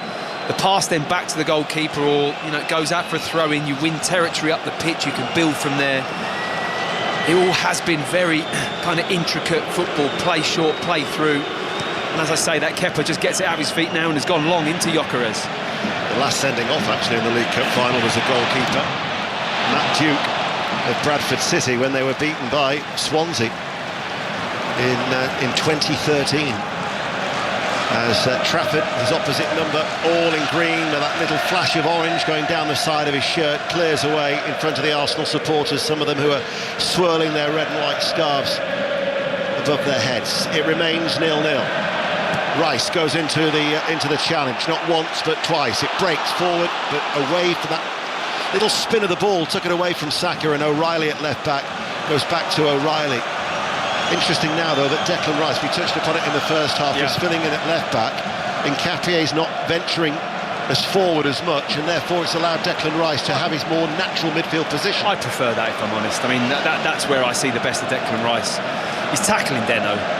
He's second to none, really, isn't it? I mean, it's not often you see him miss-time a challenge, is it? He really does commit fully to the ball, but he gets there. And he wins the ball fairly so many times, and I just think he can do both. He's a great defensive player, but you're taking something away from him if you're not allowing him to maraud forwards as well. Bernardo Silva coming forward, thought he'd been fouled. The referee, though, doesn't give a free kick. Manchester City, though, are still coming forward with O'Reilly on that far side. O'Reilly keeps the ball in play, and this is Doku now. Passes the ball into the penalty area. There isn't a sky blue shirt there, and Trossard is able to pick out a pass and finds Nkapie. Only Gyökeres was going on ahead of him on this near side, the left. He goes back towards Gabriel. Gabriel now hits it long, but that will just go over the head of Gyökeres and will run all the way through to Trafford. It's better pressure from Manchester City, isn't it? They're going higher, they're pressurising good areas of the pitch. They're not allowing that pass into midfield as much. So Arsenal has just started to turn over possession a little bit too often. Cherki has started to drift to this right-hand side as he passes the ball infield to Haaland, who battles for it and keeps hold of it for Manchester City. Rodri then to Husinov. He talked about him recently, didn't he, Pep Guardiola, where he said, I don't want him to be playing deep, I don't want him in the right-back position, I want him to be more like Kevin De Bruyne. As Bernardo Silva charges forward, Bernardo Silva, edge of the area, Bernardo Silva looking for a shooting opportunity, Bernardo Silva passes the ball out towards Doku, Doku chips the ball in, aimed towards Haaland, headed away well. Manchester City come again, Cherki, still no sight of goal, very congested penalty area, pulls it back, Rodri with a strike into the legs of Zubamendi. And then Rodri runs the ball back to Husinov. Good spell for Manchester City. I mean, that was Leandro Trossard winning that ball at the far post against Haaland. I mean, that's the example. It is all hands on deck from Arsenal at the moment. Great defensive header from Trossard at the back post. Here is Cherki, plays it short, right-hand side, gets it back from Semenyo. Cherki now, right corner of the area, turns. Looks for another opportunity, tries to play the ball into Bernardo Silva. Trossard actually now will try and offer a little bit of respite for that Arsenal rear guard, but actually gives the ball away. Doku keeps it in play as he dances down the touchline on that left-hand side. And Doku, menacingly, comes into the box now, looks for a low ball. Declan Rice was there with the interception.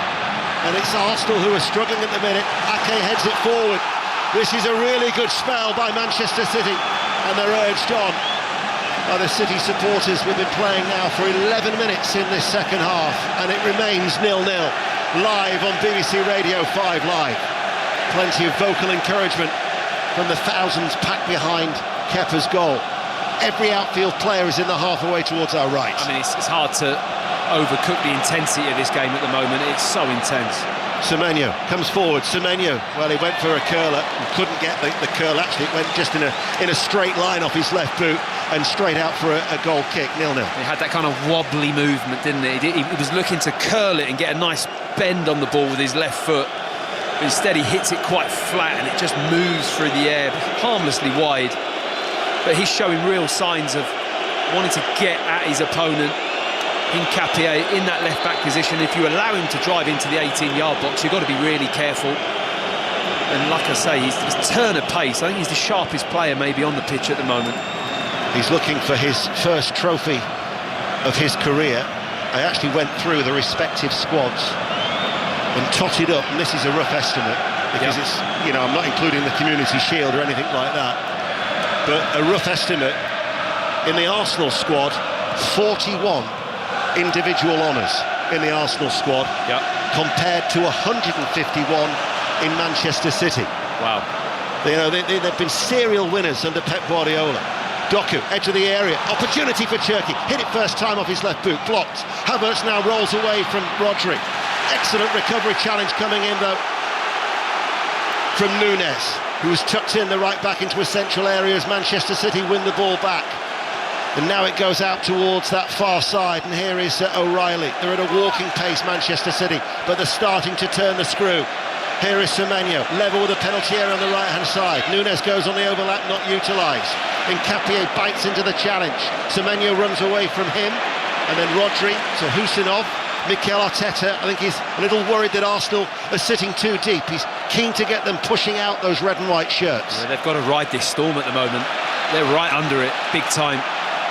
Can't get up, can't get high. They're happy that City have got the ball on the edge of their own box at the moment, but City started this second half really, really well. Nunes forward ball, looking for Haaland.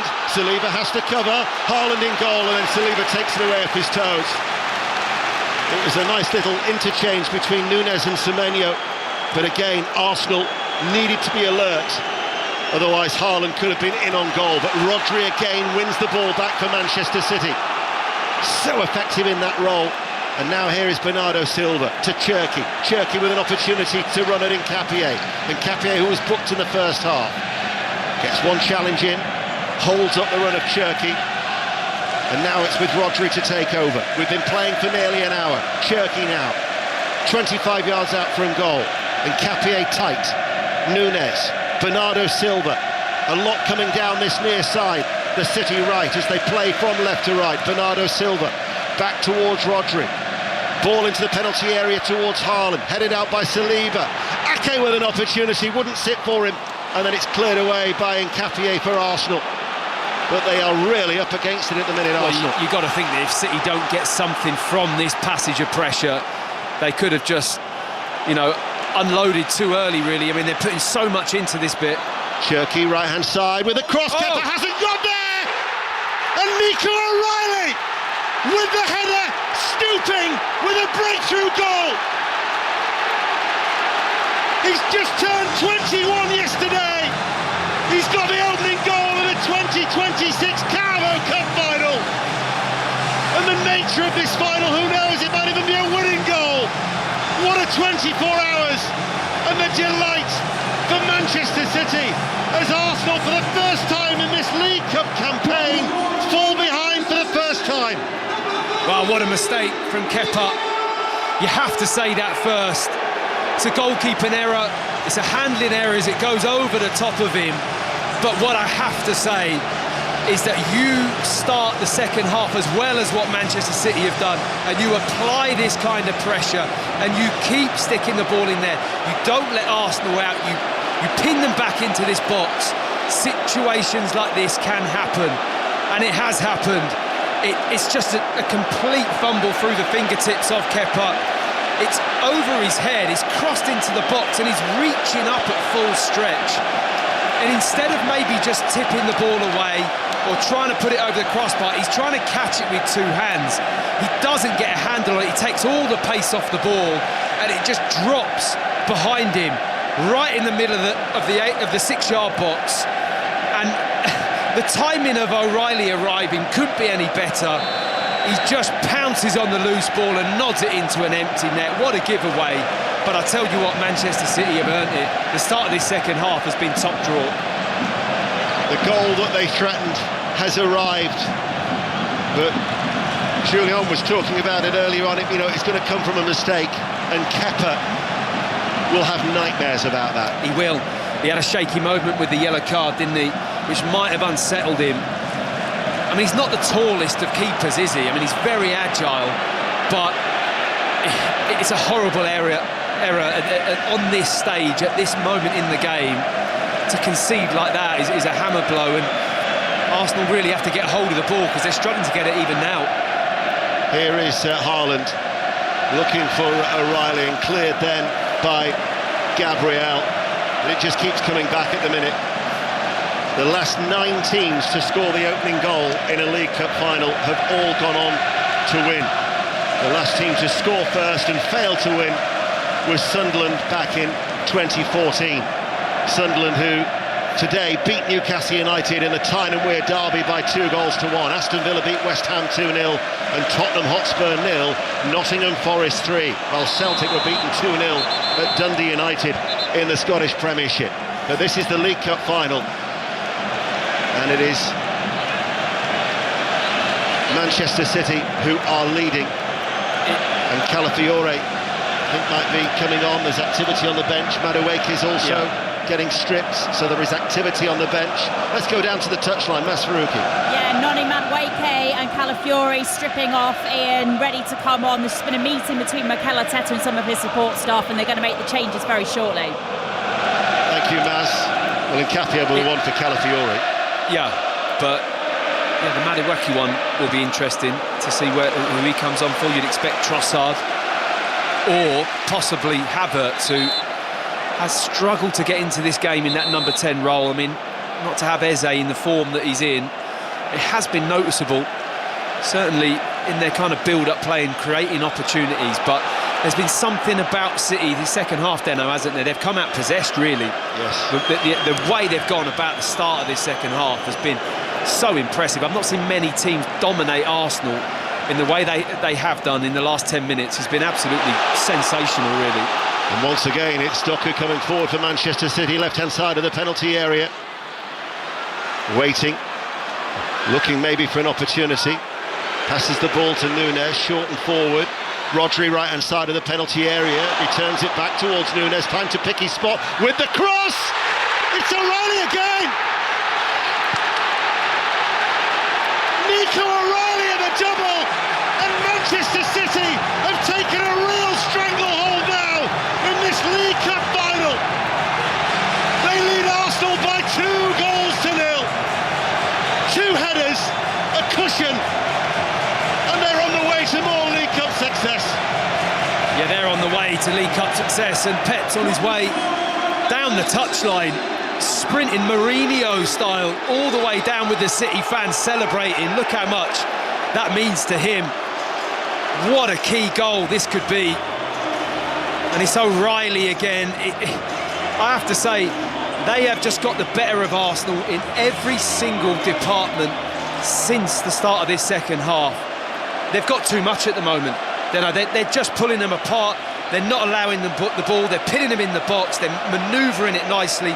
They create the overlap and the space and time that Nunes has to stand this ball up. He dinks it into an area, and it's a perfect cross. What a ball in. he gets the wrong side of his marker. He's inside Saka, and it's such a simple header. He will never get too easy a headers. Nico O'Reilly in a game. What an impact he's had. Brilliant goal from City. Madueke has come on for Havertz. Calafiore is replaced Nkapie. But also, Maz touchline, there has been a yellow card shown to some of on the City bench, is it? Yeah, because they went absolutely bonkers when that second goal went in. I think it might have been towards, John Stones and Phil Foden and lots of Pep Guardiola's support staff all jumping up and down, high fives all round. But yeah, the yellow card shown in that direction. And if you were to look to your right now, Maz, you would see what looks like the entire Manchester City fan base who are doing the Poznan jumping up and down with their backs to the action. You can see a couple of inflatable bananas as well that are being bandied around in that joyous Manchester City end. Nico O'Reilly, there's never been a hat-trick scored in a League Cup final. He is the 18th player who's hit a brace of goals in a League Cup final. But if we are to witness a hat-trick here today, he would have been the last on your list, I suspect, Matt Upson, to pop up with 2 goals. Well, it's also an area of the pitch where you think Arsenal are so dominant on that side, and him in that left-back position isn't probably where he's going to end up playing the majority of the football in his career. And it's so ironic that he's had an impact going the other way from that role. And I think the last game I saw City was at home against Newcastle, and he had a brilliant game then as well. He played more of a number 10, but scored.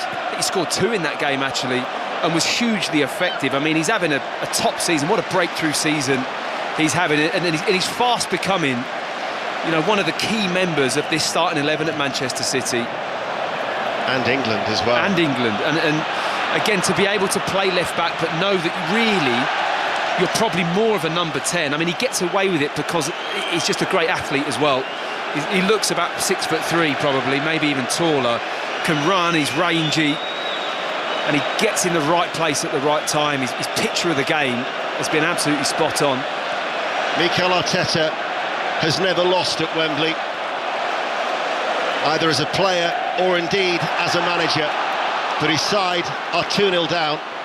We're midway through the second half, and to take you through to the end of this League Cup final is our correspondent John Murray. Yes, Manchester City have just been too good for them in the second half. An excellent display. And I must say, after seeing the match on the television in midweek when they really took it to Real Madrid, when they were down to 10 men, I thought they were terrific, and of course lost the match. And I thought, are they going to be able to replicate something like that?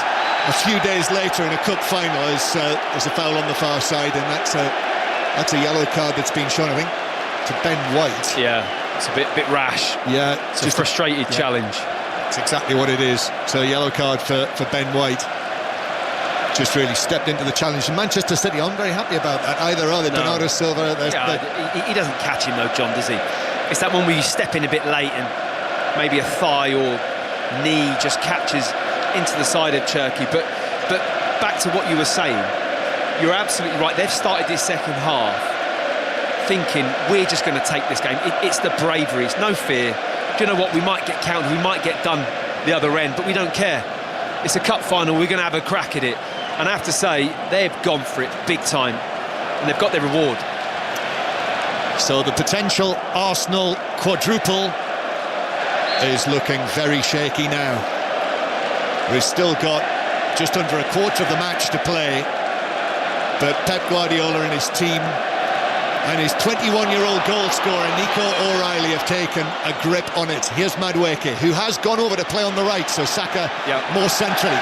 Madueke with a dart to the byline, but Manchester City cheers because the final touch was off the Arsenal man, and it's a goal kick to City. Yeah, Arsenal trying to get something now in the game. Madueke, who is a good impact sub, it has to be said.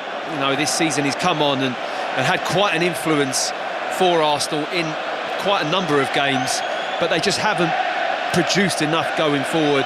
And the Havertz off of Gyökeres, it just hasn't had the same kind of appeal at all. So Mikel Arteta has changed that. Havertz off, obviously, and Saka, as you've mentioned, John, is now in that number 10 position, which again is unusual for him as well.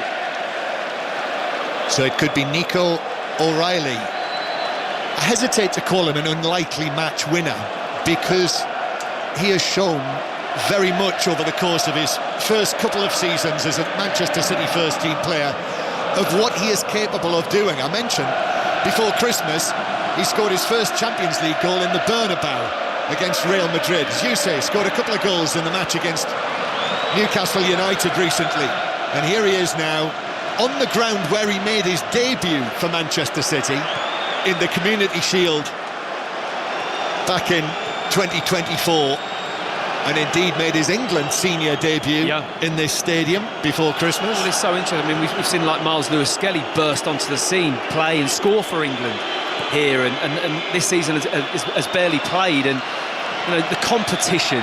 You think another young English player stepping in, having the impact that O'Reilly is now. He this season is now the name on everyone's lips about who's going to play in that left back position. It's so intense, that the quality of player that is coming through in that position. 5 Live in the World Service, live from Wembley Stadium on this March afternoon, this dry spring-like afternoon. Arsenal 0, Manchester City 2, and Manchester City on course to win this trophy for the 9th time and for what would be the 5th time under Pep Guardiola. They've dominated it over the course of the last 10 years or so. The lines are open for 6:06 after such an eventful day in the footballing world. If you're on your way back from one of the earlier matches, Robbie Savage and Chris Sutton will be taking your cup final calls, but also on all of today's dramatic events. As Madueke now for Arsenal cuts in from the right-hand side, and he's sent tumbling down. 3 City players with the challenge. It might have been Bernardo Silva who finally brought him down, but it's a free kick to Arsenal. Yeah, I think it's Semenyo with the foul, and I think he just tumbles into Bernardo Silva, but Arsenal have got to go for it. What Madueke's doing there is exactly what you can't. There's no half measures. There's no just like running the ball up the line, knocking it back to the fullback, recirculating and playing and letting City get into shape. They've just got to take a chance. Every time they get an opportunity to go 1v1, drive into a space, play forwards, they've got to take it. Arsenal are facing, here in the cup final, what would be only their 4th defeat of the season. They came back against Manchester City in the league earlier in the season, but that was from 1-0 down to get a late 1-1 draw. Set piece though, Rice raises his left arm, Rice curls it in from the angle, and the header goalwards from Calafiori is straight. And goalkeeper Trafford, who's able to catch it in front of his chest and then bowls it out over arm. He almost threw it over the halfway line, and Pep Guardiola on the touchline applauds his goalkeeper for that. Shirky now, as Arsenal red and white shirts pour back into position, but it's Manchester City with the ball. 2 goals from Nico O'Reilly. Talk of the goalkeepers, both managers playing their cup goalkeepers, and that clearly will be a talking point after the match. Listen, any goalkeeper can make a mistake at any time. But the way for the first goal, that the Shirky cross slipped through the outstretched fingers of Kepa and landed very nicely for O'Reilly to head in the opening goal. That will be a narrative, should he have played Raya. Here's Doku down the left. Jeremy Doku. Manchester City fans at this end of the stadium as well. O'Reilly scored the 2 City goals at the City end. And remember, he's a Mancunian.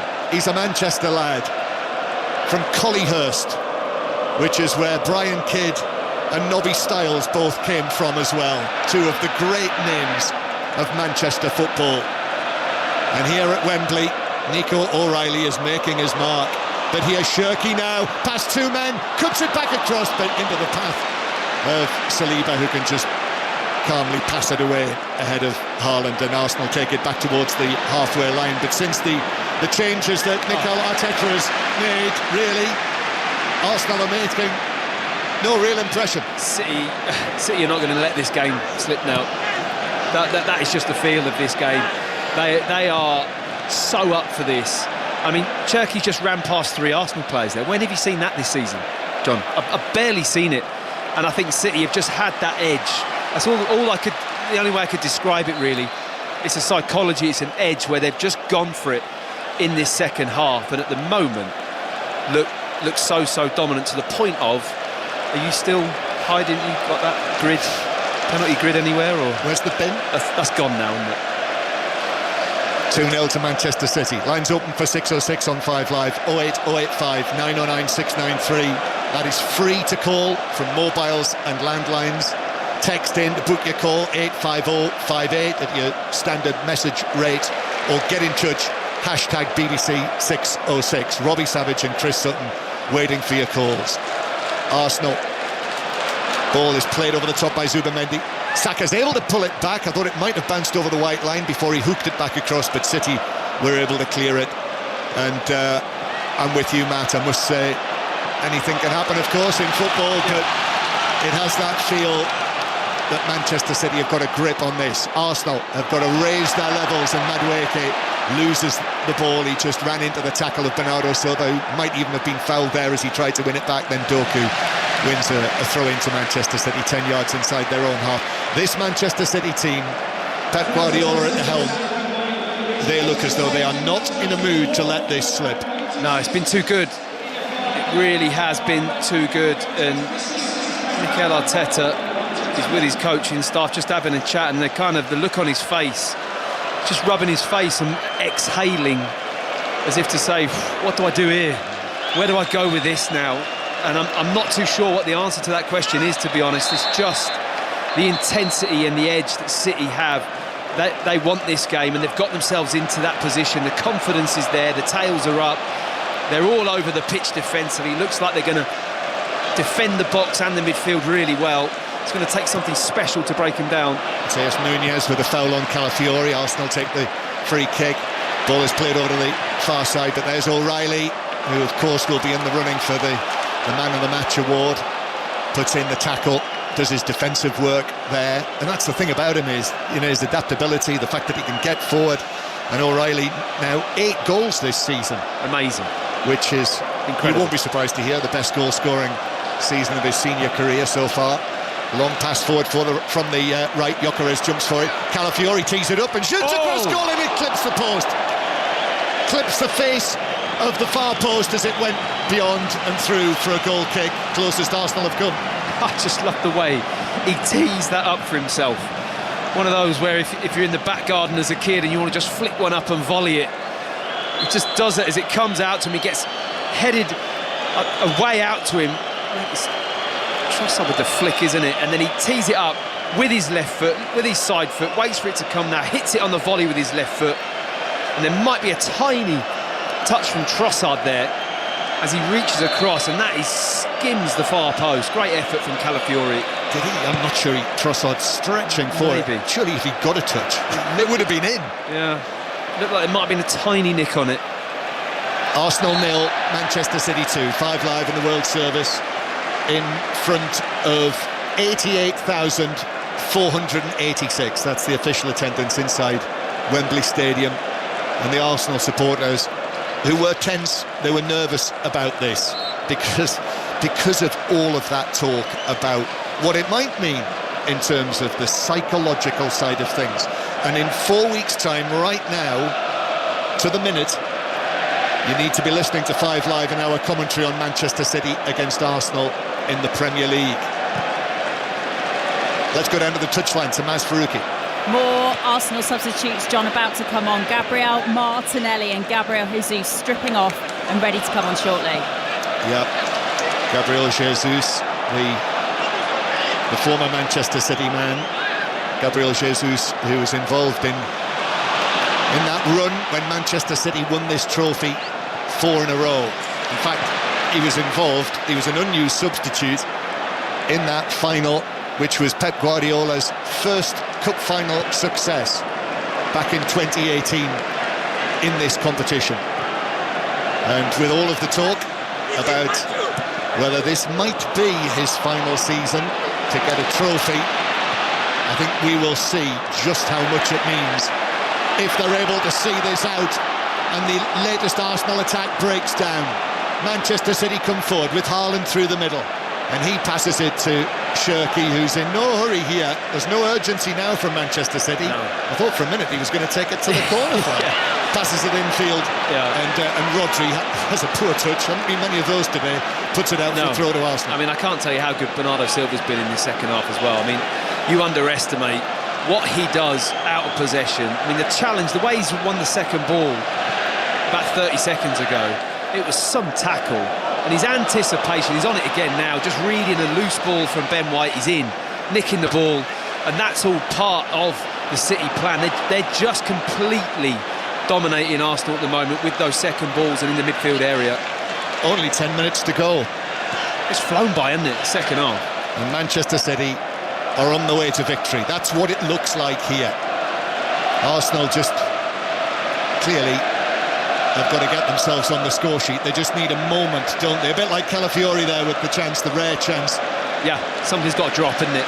And then if you get that to 2-1, OK, you might be able to force something, but at the moment, it's going to need to be something that just drops to Arsenal, because City looking very comfortable. Manchester City knocked out of the Champions League this week in the round of 16 by their old enemies, Real Madrid. City, who've won only one of their last 5 matches. The 1-1 draw at West Ham last weekend, the 2-2 draw against Nottingham Forest, the disappointments there. I think all of this has contrived to actually give them the drive here, particularly since half-time, after a very tight first half. And the change is coming now that Maz mentioned from the touchline. Ben White is coming off, but also Trossard as well, and Mikel Arteta has told Ben White to leave the pitch on the far side. He's all animation. Arsenal need to make this happen, and they need to make it happen fast. Yeah, it has to. It has to. I mean, obviously the subs that you were expecting to attacking players, they've just got to go for it now. So Gabriel Martinelli, who scored that equaliser in the Premier League, that late equaliser against Arsenal at the Emirates Stadium. And as I say, that was coming back from 1-0 down. This is 2-0.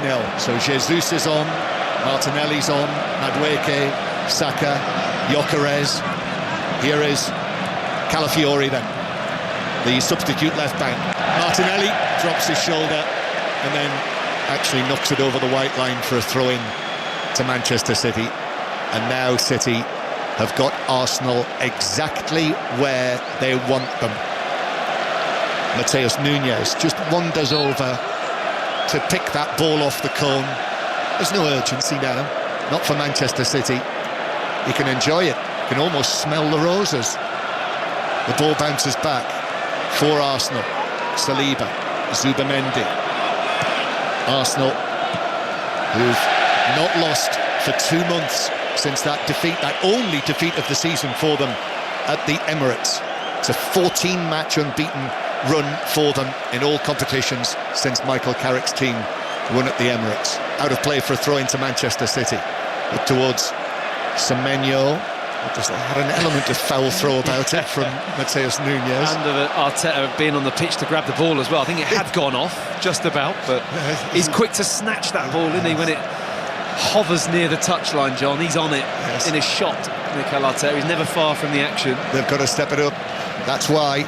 Ball is slung out by Gabriel, way out to the far side, but a poor touch from Madueke. It bounces off him, out of play. Cheers, mocking cheers from the Manchester City supporters inside Wembley Stadium. Still a chance, still time, but 6 minutes left, plus added time. Yeah. Here's Trafford, his important triple save, as we saw in the early stage of the match. That seems so important now when he kept out Havertz and then twice Saka. I'm not sure I gave that quite enough credit at the time. I mean, it was hard to see it all happening as it unravelled, but he's been very assured in goal. And I tell you what, John, I've been really impressed with him with his feet, Trafford. I think he's distributed the ball brilliantly. Yes, he doesn't lack confidence, as Shirky has fouled inside his own half. He goes to ground, and the Manchester City supporters are beginning to enjoy this now. 5 minutes to go, just over 5 minutes. And he's not shirking responsibility, is he? He's not. No. Neither has any Manchester City player in this second half. Do you think that it was like the build-up towards the end of the first was like a little taster of what they've now produced in the second? I thought the last 10 minutes of the first half, they really started to assert a bit of control. Went in at half-time and just come back out with a little turbo boost on top of that. And have been, it's been a standout performance as a team. You can't really highlight an individual, can you? I know O'Reilly's got the 2 goals, but as a team, They've been excellent. Yeah, great story, isn't it, for O'Reilly? As he was saying in the week, he's got an 0161 tattoo, the Manchester dialing code, which did make me laugh. Has he? Yeah. Do you think he has still got a landline? The 21-year-old. But in years to come, you know, when his children and grandchildren, possibly great-grandchildren, say to old Nico, can you remember your 21st birthday? What were you doing then? Well, let me tell you a story. Yeah. Arsenal 0, Manchester City 2. Blue flags flying, the sky blue. The City supporters in great voice. I'm not sure how confident they were either coming here. But Pep Guardiola, the man who's lost in the last 2 FA Cup finals, his team, it would appear, on the way to victory in this final in 2026. Arsenal, however, clearly, I'm not giving this up, but there are 4 minutes left plus added time, and they're making no impression. Manchester City, this team, just working so hard. Calafiori plays the ball infield, it bounces off Gabriel Jesus, and City are all over him. And then it is won back though by Gabriel Jesus against Shirky. Still Jesus to the edge of the box, but he misplaces the pass. Or shall I say, Rodri just steps forward. But Rodri's given it away. He's given it away to Gyökeres. Heavy touch from him. The ball bounces away from Mateus Nunes, who sprints for all his worth to make sure that it doesn't go out for a corner, because City do not want to face an Arsenal set piece even with a 2-0 lead. No, he was keen to keep that out from the corner flag, wasn't he? Puts it out for a throw-in. I think when Gyökeres gets ahead of steam sometime, he just kind of can just fumble into players. He doesn't offload the ball maybe as quickly as what he can, and Calafiori's looking for a long throw here. Here it is, the long throw from the long hair into the box, cleared away by Manchester City. Manchester City are now 3 minutes away from victory. Declan Rice spreads the ball out way to the far side. Madueke's able to get it down. Here's the cross from Madueke to the back post. It's headed across goal, hits the top of the crossbar. Gyökeres is after it as he tugged over. That's what the Arsenal fans think. Gabriel Jesus with the header that hit the top of the crossbar, bounced out, and City clear it. Yeah, it's a great header. Looping ball to the back post. Gabriel Jesus peels back. He takes all the kind of pace off the ball, and he just loops it over Trafford, hits the top of the crossbar, comes back out. And that is a bit of an effort from Gyökeres to deceive the referee. I think he falls to the ground looking for the penalty. Saka in the box, turns, hits the shot, but Manchester City are all over him. I think it was Nico O'Reilly, the man who actually put in the block on Bukayo Saka. Long one downfield for Semenyo. Calafiori. Semenyo's just going to get it down now. He's got it on the right wing. Semenyo still in possession. Phil Foden is waiting to come on. That's a good piece of management, isn't it, from Pep Guardiola. Phil Foden, who probably feels a little unloved. Get him onto the field, be part of the cup final winning experience. Phil Foden, who, believe it or not, was involved in that final back in 2018 when Guardiola's team beat Arsene Wenger's Arsenal. As Shirky in the box now on the right-hand side, 2 Arsenal players with him. Shirky drags it back, quick feet to the byline. Brilliant play, absolutely extraordinary talent. And then the cross is headed up and away, chested down by Gabriel Jesus, who's able to clear it away. Party pieces from Shirky. Wasn't it just? I mean, the footwork, we know how talented a player is, left and right foot, he'll go either way, but some of the movement, little sideways diagonals, rolling of the ball under his feet, then spinning out, then twisting out the other way. We saw it all, and the cross into the box, and City come again. Yes, it is. The ball is passed forward to Doku, and Doku's allowed to take it on and shoot wide. Actually mishit it, puts his hands on his head, and now we will see this Manchester City change, which sees Shirky substituted, and he's doing the old, he's got his back to the halfway line, Shirky, as if to say, well, I haven't seen that yet. So Peter Banks actually has to come across to him, and never mind that, he's still going to enjoy this Shirky, and he applauds to all the 2-3 tiers of Wembley Stadium where the Manchester City fans are, and then eventually sets off on the long walk. And we are in the 90th minute, and Phil Foden is coming on now. Another Manchester City fan growing up, the Stockport lad, 4 minutes of added time. He's cheered onto the pitch. 25 years old now. In that final back in 2018, he came on as a substitute. Goal kick for Arsenal. Kepa down the middle into the centre circle. Comes off the head of Gyökeres, but that takes it through to Manchester City. It is going to be Guardiola and City's day. It's going to be Mikel Arteta's first defeat as either a player or a manager with Arsenal here at Wembley Stadium in his 9th match. But really, Arsenal just haven't offered enough. No, completely agree. Just haven't had the edge. As a team, haven't really kind of let the shackles off and go, right, bang, it's a cup final, we're going to play with a bit more freedom. City individually, their players have produced some moments that have been just exceptional. And as a team, they've followed as a group, and it's been an excellent performance from them, totally dominant. I mean, even now to the latter stages, you'd expect Arsenal to be just really pinning them in, and City with a 2-0 lead would just have a different mentality. That hasn't happened. No. They've just continued in the same fashion. Yeah, the hunger has just been too great. Ball played over the top there, Kepa out of his penalty area to clear it away downfield. And yes, Arsenal supporters will say, well, look, Calafiori had the chance that clipped the post. Yeah, okay. A header from Jesus that hit the top of the crossbar.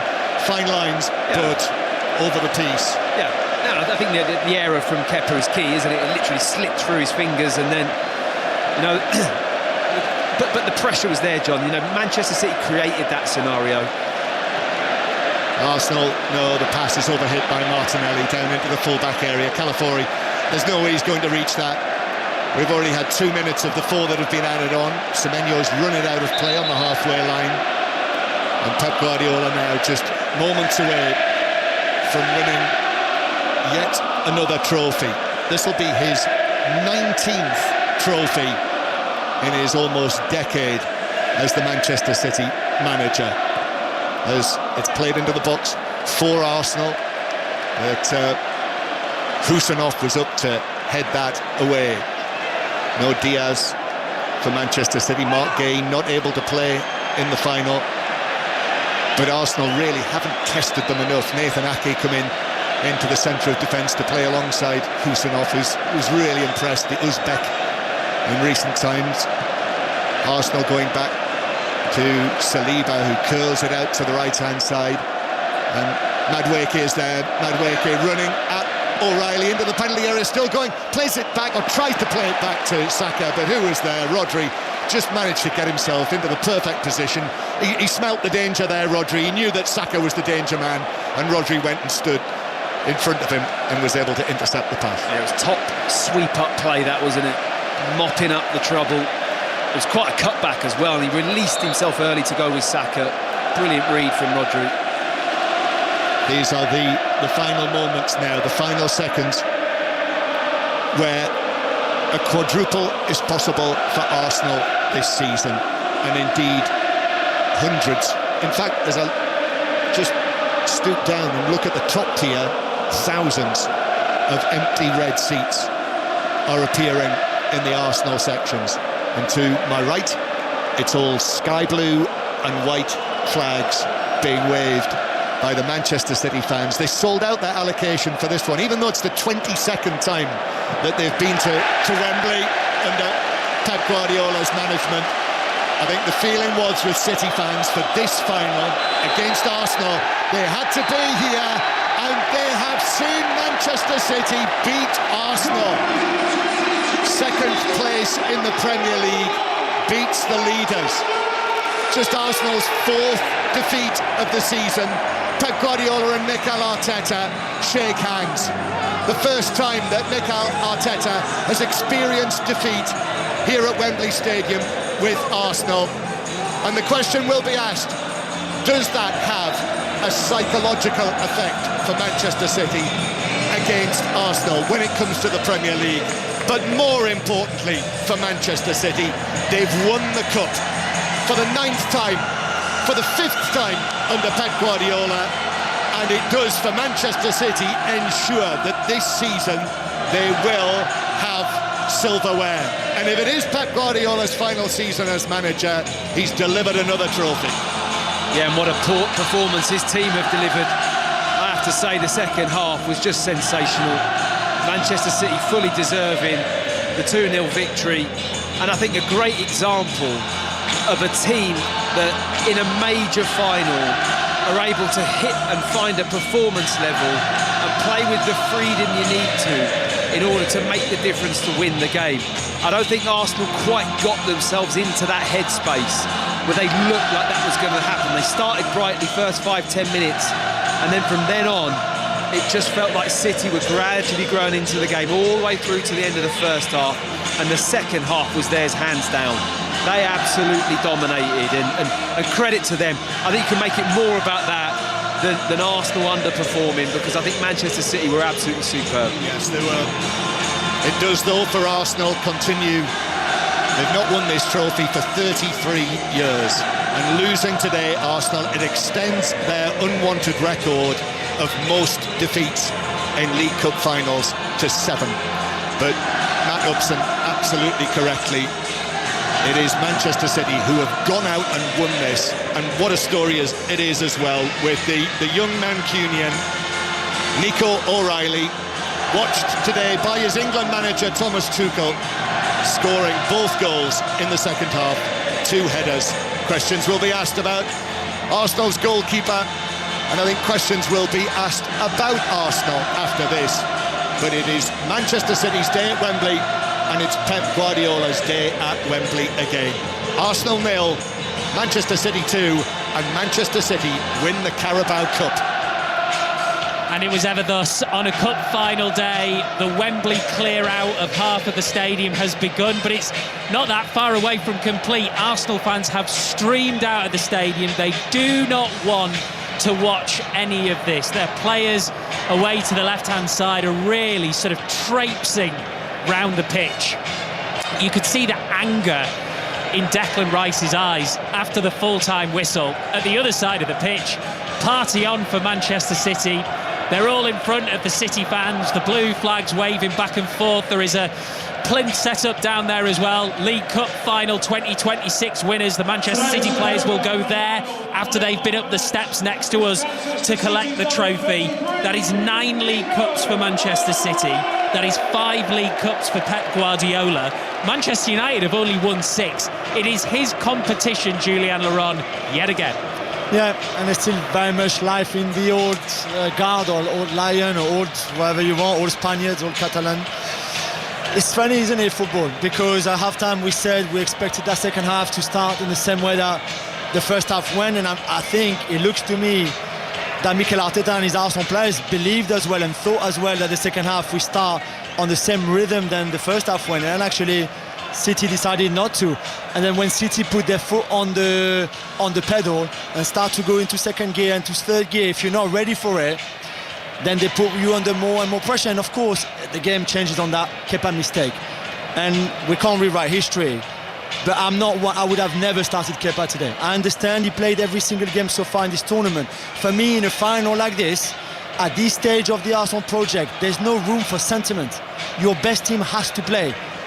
Kepa instead of Raya, for me, was the wrong call. Kai Havertz starting in this hybrid position was the wrong call. I would much rather have Saka or even Trossard playing there as a 10 than Kai Havertz today, because for much of the game, apart from that chance maybe that, by the way, he shut the angle for himself more than anything else, really, by waiting so long to hit it.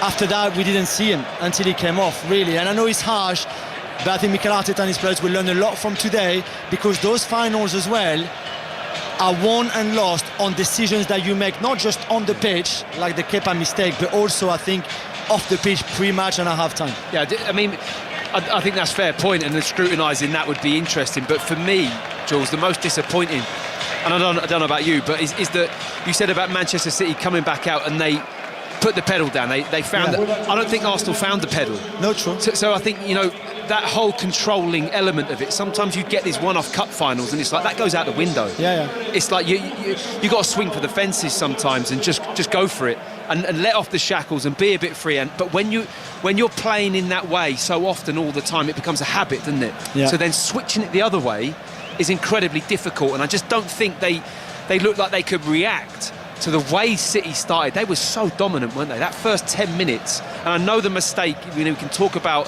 Kepa, but they had 10 minutes of top pressure. Yeah. I mean, they were killing them at that moment in time. Yeah, absolutely. And the second goal comes 4 minutes after the first one as well, so it's not even after that first goal. Similar scenario. Yeah, exactly. Similar scenario. It's poor defending on that City right-hand side and Arsenal left-hand side between Trossard and Rice on the overlap, and then once Núñez is in that position, he's such a quality player. And Saka doesn't stay with O'Reilly at the far post, and games like that when there's not much between the two teams can turn on those kind of moments. John Murray, let's talk about the match winner there, who is down there amidst a sea of Manchester City players. I've been trying to get my eye back on him, but Nico O'Reilly, somewhere amongst that mass of blue shirts, is possibly about to be named man of the match in a cup final. Yes, entirely possible. I can see him. He's just on this side of the group in there. I think Matt's absolutely correct. It was a superb team performance by Manchester City here, but if you score 2 goals, the only 2 goals in a cup final, you are going to naturally be in the spotlight. And I think to do it the day after his 21st birthday, and to make that 8 goals for the season, the big stage. The last time England played, he played in both matches, his first 2 caps. Thomas Tuchel is here in the stands watching him today. I think you can write him into the World Cup squad, and no question. Man of the match, that's just been confirmed. I mean, some people want to write him into the World Cup team, to be honest, Matt. Yeah, I think you could name a load of City players that could win man of the match. I thought Bernardo Silva was absolutely outstanding. Right, there's loads of them, Semenyo, but he gets the goals, he gets the headlines, and he's a player in top form. I mean, physically, Steve, he's a machine. He's got height, he can run, he's got the strength and physicality. I'm just looking at the stadium. Have you ever seen an end empty? Not that quick. Like that. It's as amazing. Quick as that, before any hint of a medal ceremony has started for the runners-up. It's completely empty, the Arsenal end. And that, I think, is just an indication of how much frustration and disappointment there is amongst Arsenal fans, because they arrived here really thinking it was going to be their day. Bit of news to bring you from the World Indoor Athletics, and it's news of a British gold medal. Ed Harry. For Georgia Hunter-Bell, Steve, in the women's 1500 metres. She stood on these major podiums before. A bronze medal at the Olympics, a silver medal at the World's Outdoors, a bronze indoors last year in this same race. Gold for her now, though, and Molly Caudry, her teammate, guaranteed either gold or silver in the pole vault. Only 2 women are left in, Caudry and Slovenia's Tina Schutte. You can watch the coverage on BBC Two. Bukayo Saka has just moved down past our commentary box, just inches away from us on the left-hand side. They, of course, have been going up there to get runners-up medals, but they're up there and they're back down so quickly. I mean, they're emptying almost as quickly as the fans, John, to be honest with you. Yeah, and, we did wonder when Max Downman was named on the bench today whether we might see something that we've never seen before, a 16-year-old playing in a cup final, but the way that the match panned out, it wasn't the time for him, was it? I don't know. I would have liked to have seen him personally. Me too. I think it was the moment he decides to have it switches. Then for me, that's the player that comes on. I just think have a go at it, throw something at it. And if anything, you're putting on a young player, you're breaking history, you're showcasing, giving him the experience of what this game would be. I mean, that for me would at least be a positive. I have to say, Jules, I think what we are witnessing here is exactly the reason why it was suggested that if Arsenal lose today, it could be a big psychological blow. Yeah. Look how quickly the stand's emptied. Look how quickly the players are up and down and wanting to get off. They want to get out of here, and I can understand it. Yeah, completely. And I mean, maybe the best thing that can happen to them is that we're going into an international break right now. So all of those players tonight or tomorrow will go and join the national team, because all of them are involved with the national team. And then at least for the next 10 days, you're not going to forget about today. But it's not like if tomorrow you had to go back to the training ground at London Conley and then prepare for maybe a game on Wednesday and a game at the weekend, and with all that pressure of bouncing back from today, really. So that's a good thing in itself. But you're right, they want to be out of here. But they will have to learn from what happened today, though. And so far this season, this is only their 4th defeat. John mentioned it again earlier in commentary, and every time after a defeat, whether that was the United defeat, the Aston Villa defeat, they've bounced back well from it, and they've showed that kind of character, which is great. Today will hurt more than the defeat against United at the Emirates, for example, or the other two defeats so far this season. But they will have to learn quickly about this to go back and win what's left to win, because let's not forget, they still can win 3 trophies this season. Well, actually, thanks to Thomas Tuchel, Bukayo Saka and Declan Rice will be having a week off. True. That's true. And actually, that could be very well timed for those two, particularly. That's very true, John. Here come the Manchester City players that went away to our left-hand side. Pep Guardiola is running up there like the travelator on Gladiators. He's absolutely flying up the steps. And funnily enough, John, Steph Horton was with us earlier, and she said she never really knew how many steps to take as you walked up the steps. Well, Erling Haaland's just shown, just do it in one giant leap.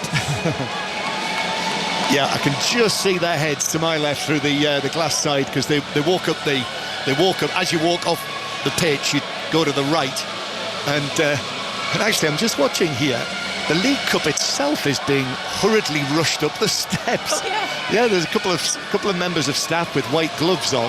Yes, it's a good idea to have that up there. Yeah, to be fair. Do you think they've been engraving? Yes, they have. Yeah, they have, and put the ribbons on it as well. Yeah, and well, that's taken a little while, hasn't it? I mean, crikey, Manchester City's name's on it enough.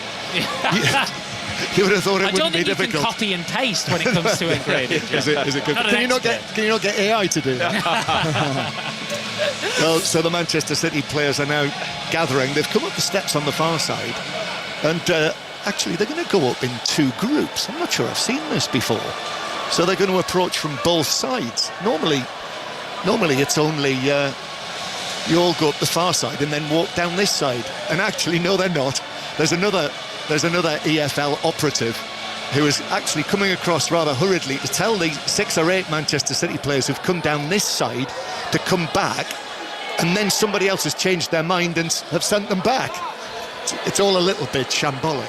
I have felt they like won't mind so much. I'm watching this presentation and almost in fast forward. Yeah, and Bernardo Silva, who's laughing about it, well, they're all laughing now. Ryan Shirky's actually got his phone with him and he's recording it. And the City players here are now making their way up. There's Donnarumma, actually, the substitute goalkeeper today.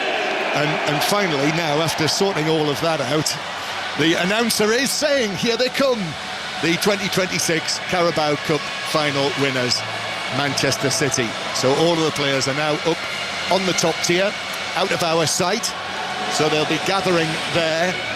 And Bernardo Silva will be lifting that trophy. You know, it's a big moment for him as well. Will you consider it looks as though this will be his final season for Manchester City, for Bernardo Silva to be able to lift a trophy as the captain. He played like that as well, John, didn't he? I thought he's out of possession well. I mean, he's a player that we know for being skillful, delightful with the ball. He creates time and space, but I tell you what, he was first to everything. Tackles, loose balls, he really got after it, Bernardo Silva. Just one of the many excellent performances from Manchester City. And it looks as though the cup is about to be handed to Bernardo Silva. And here he goes with it.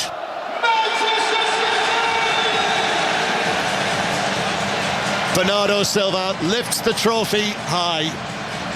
Manchester City teammates all around him. They've beaten Arsenal in the final at Wembley, and Manchester City and Pep Guardiola never ever count them out. They're back in the winner's circle. Trophy delivered. Ticker tape comes down. Sky blue flags waving around half of the stadium, and Manchester City winning the League Cup for the 9th time and the 5th time under Pep Guardiola, and deserved winners too against Arsenal here by 2-0 with Nico O'Reilly, 2-goal Nico O'Reilly having the cup handed to him on the balcony. And I have to say as well, Matt, there is something that Manchester City fans certainly will feel fitting here, that I remember being here a year ago and we talked about the significance of Dan Burn, local lad, scores in final. Well, Here we are again with Nico O'Reilly. Absolutely. You're spot on there. I mean, it does have that kind of significance, and for such a global outfit of what Manchester City are and the money that they spend. It's a great achievement to have that, and I think it's so engaging for supporters, for the local area, for a player like him to break through into this team, and the impact he's had has been spot on. I mean, what a player, what a moment for him. As John's mentioned, just so close to his 21st birthday. I mean, it's a day he'll never forget. Looking down at the pitch, Jules, the Arsenal players look like statues. Like, there's 9 or 10 of them done it. None of them are moving a muscle, really, apart from Kepa, who's kind of nervously moving from one foot to the other. But the rest of them are forcing themselves to watch. And as they do that, away to our left-hand side, John, here come the City players down the stairs. Yes, Josko Gvardiol, the injured Josko Gvardiol, has just had a peer in our window to see what goes on in there. And here they are, listen to them, just outside our window. Bernardo Silva is leading them down the steps. They're all together as a group. And down they go. They've got their medals with the green ribbons of the sponsors, golden medals. There's Nico O'Reilly coming past us. He's a man of few words, Nico O'Reilly. I've interviewed him a couple of times. You have to work for your interview with Nico O'Reilly. Erling Haaland is the last man down the steps, and behind him Pep Guardiola, who's got serious face back on. It's almost as if he's already thinking, right, there we are, that's that one done. What else are we going to win this season? How are we going to overhaul Arsenal? What might be happening in exactly 4 weeks' time in Manchester? And as all that goes on, Jules, still not a muscle moved from those in red and white, or indeed from Mikel Arteta. Yeah, and all the staff and everyone. I remember when Olivier Giroud talking about the 2016 Euros final that France lost against Portugal, and how much they used that to then go and win the World Cup in 2018. And I guess that's all you can do. Use this today as even extra motivation for the FA Cup, for the Premier League, for the Champions League coming up. The next time you will have a final here at Wembley or anywhere else, really, for this group of players, for this generation, for this manager and his staff, you'll probably remember somewhere in the back of your head, okay, remember that day in March at Wembley and everything that went on from this morning until tonight. And yeah, I hope for them that they managed to use that in the most positive way, because it can't be easy, and this will hurt for the next few days. I think they've used that kind of failure really well over the past few seasons, haven't they? Yeah. You know, you can sometimes learn your biggest lessons from moments like this, and I think, you know, that they haven't featured in that many finals, this group, and it's like, okay, we understand what it takes to go deep into tournaments and to run teams really close in the Premier League.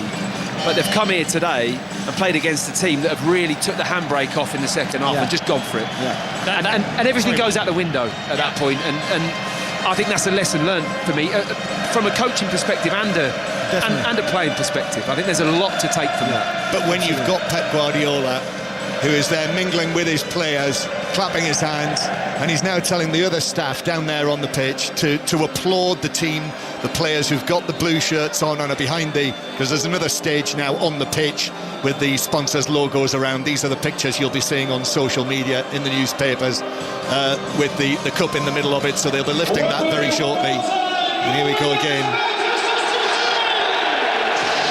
And now on the pitch, Bernardo Silva on that green stage with the flames from the flamethrower, and we've got gold and green ticker tape coming down this time, stream as it is, landing in front of the Manchester City players. Pep Guardiola watching to one side. The roll of honour now for Pep Guardiola as Manchester City manager: 6 Premier League titles, 2 FA Cups, a Champions League, a UEFA Super Cup, a FIFA Club World Cup, 3 Community Shields, and now 5 League Cups. That is winning power. And Pep Guardiola isn't just watching now, he's conducting. He's just told all of the Manchester City staff that you have to go over now and go over there with the players and have your moment as well. He should have looked like a proud teacher on a school field trip. He was just sort of standing there clapping away in his jumper as they all went up and lifted the trophy again. Remember, the lines are open for 606 08085 909 693 as Erling Haaland and some of his teammates just lie down in amidst the gold and green ticker tape with the League Cup in the middle of them. It'll be Robbie Savage, of course, and Chris Sutton, who's joined us now. Hiya, Chris. What do you make of that? Hello, Steve. Enjoyed the game. Listening on the radio, it sounded like Manchester City deserved to win. I suppose the question I'll put out for Manchester City fans and Arsenal fans and all football fans is it good for the game, Manchester City winning, with the way that Arsenal have played this season? They've been quite direct, but they didn't turn up today, Steve, did they? So, it's a sore one for the Arsenal fans. I never understand, and Julian Laurent touched on this, why do managers play their second choice goalkeepers in cup finals? I agree, Chris. For the life of me, I do not understand that, Steve. Well, doesn't it depend who your second choice keeper is? If it's James Trafford, it makes sense, but maybe not if it's Kepa. No, not really. Go on, Jules. No, you go, Chris. You go. But I agree with you. I don't think it matters who your best goalkeeper should play, and usually that's your number one. Yeah, you're trying to win a trophy. Why wouldn't you play your number one to give yourself the best possible chance, Steve? Well, isn't the answer that if you want to have a good backup goalkeeper, you have to give them some big games, otherwise you won't have a good enough backup goalkeeper? What would you rather do? Play your backup goalkeeper in easy games you know you're going to win, but in cup finals, play your first choice keeper. Kepa, sold the pies, didn't he? Let's get it right. I know, City win by 2, but the first goal's so important. He made the mistake, and and that was Arsenal done. And I suppose John Murray mentioned it after the game about the damage for Arsenal psychologically. Will that impact Arsenal in the Premier League? I'm not so sure it will, but that's my opinion. Chris, it's Ian. I've just been on the World Service with Steve Round, who obviously used to work with Mikel Arteta for a time, and he was asked before the game what about the goalkeeping situation, and he thought it was right that Kepa was in goal because of the message that it sends to the players. He's been the keeper at every stage of the competition. What does that mean, the message it sends to the players? And then so we then asked him the question, what about now in the benefit of hindsight? And he still thinks it was the right decision to have Kepa in goal. Does it not depend, Chris, on... He wasn't to know he'd made the mistake. I mean, would you be posing the same question if James Trafford would have made a mistake? Yes, I would, Ian. Does it not depend on what has been said between manager and player? Well, it does. How strong is how strong a promise has he been given? Yeah, I know, but you're trying to win a trophy. I've never understood this. I'm not just, I've always been consistent with this. Why wouldn't you give yourself the best possible chance? That's common sense. I don't understand why Pep did it, but that impacted the game. Yeah, but perhaps a lot of managers feel that the message you're giving to the squad and the group is more important than the winning of that trophy. Chris, do you know what I mean? I think so. I think it can be maybe the most powerful thing. I mean, you're all sort of ganging up against us here with this. I mean, you're doing your best. I think you'll find Julian Laurent was very much on your side, and then the cavalry came in for me, Chris. That's what happened. In actual fact, I would be with Chris. I think you played David Raya in this game. I would. Okay, Jules coming on this as well. I would have played David Raya because I don't think Kepa is necessarily a good enough backup. James Trafford is more than capable. So that's why I say, is it not a question of who your backup goalkeeper is? No, I hear you about who's the backup goalkeeper. I just think that for me, in any finals, even if the same goalkeeper or the same number 9 or the same right back has played in every round of this competition before, pick your best team. Yeah. That's all I would say. Pick your best team. If Raya is at that moment in better form than Kepa, it's harsh. Like I said earlier, for me, there's no room for sentiment here. Not now, not at Wembley, not for a final, not when you haven't won a trophy for so long, not you haven't been even in a final for so long. I would have played Raya. Personally, I love Kepa, I love Mikel Arteta, but sometimes those games, like Guardiola said recently, like he did in the Champions League final against Chelsea, you make decisions as a manager that come back and haunt you, and it was the wrong call. And I think he's the same for Kai Havertz today, and I think he's the same for Kepa. You've got a goalkeeper who, it feels to me, makes outstanding match-saving saves virtually every week for Arsenal. Kept more clean sheets than anyone else this season. He's your goalkeeper, and you're playing in a cup final, which feels pivotal that Arsenal win it because it's been such a long time since they won anything, and you don't play him. Meanwhile, Chris, Tottenham. Yeah, I mean, I thought last week, when they drew at Anfield and quite rightly got praised for the for that performance, but did that cloud things with regards to Igor Tudor? I mean, they can lose to Nottingham Forest. Well, could they lose to them today? But if they were going to lose, not 3-0. I mean, absolutely pummeled. I mean, what next for Tottenham? What next for Igor Tudor? I'd be surprised if he survived this, and they just need a manager in short term. Well, essentially he was short term, but it's not worked out. And so want to hear from Tottenham fans on that. And Nottingham Forest, I mean, that's a huge win. I think it's Vitor Pereira's first Premier League win this season. They've taken the time, Nottingham Forest. That feels huge psychologically for them. And then we've got the Newcastle Sunderland game. I mean, myself and John were in Barcelona this week, and Newcastle knocked out of the Champions League, thrashed by Barcelona, albeit it was competitive in the first half. I just wonder how Newcastle fans feel about sort of Eddie Howe and the job that he's done this season. But what a season for Sunderland. I mean, absolutely brilliant. Stayed in the Premier League comfortably, but to beat the great rivals twice in derby games, that's absolutely massive for them. Thank you very much, Chris. Have a good one. I've not mentioned Celtic yet, Steve. Oh, go on then. Well, I mean, you obviously saw the result today. Want to hear from Celtic fans. Simply, can Celtic still win the Scottish Premiership? Good question. 08085 909 693. Chris Sutton and Robbie Savage with you for 6:06 in just over 10 minutes' time. Ryan Cherky's down there in the centre circle at the minute. He looked like, Jules, he was doing one of those fancy sort of panorama photos as he just span around on the spot. Yeah, he did. I mean, first trophy ever for him, and when you are that good at football, that talented, and then you had to wait that long in your career. That started at 16, he's 24 now, so that's a long time. He lost the final at the Olympics, of course, with France. That would have hurt, but today, and I thought at times, okay, there's the keeper piece, and then Ben White gives him one for the memories, and Guardiola shook his head on the touchline. This is part of the package, though. This is part of the package, and again, you will learn from it. But that little piece of skill on that right-hand side, Matt, towards the end was just sublime. Yeah, he was in that kind of mode where it was enjoyable. The pressure was off. The win had been sealed, really, hadn't it? They were in full control, and I think that they had players, Manchester City, that produced moments of their best today, and Arsenal didn't. And that was the difference. Why that is, I think you could pick the bones out of that. The big one for me is just that cup final release. Take the handbrake off. Don't care if you get beat. You got to go for it. And Arsenal couldn't quite get into that zone. Never made it there. So therefore, them winning this game, it never really felt like it was on the edge for them to win it, even though they did what they've done so often this season.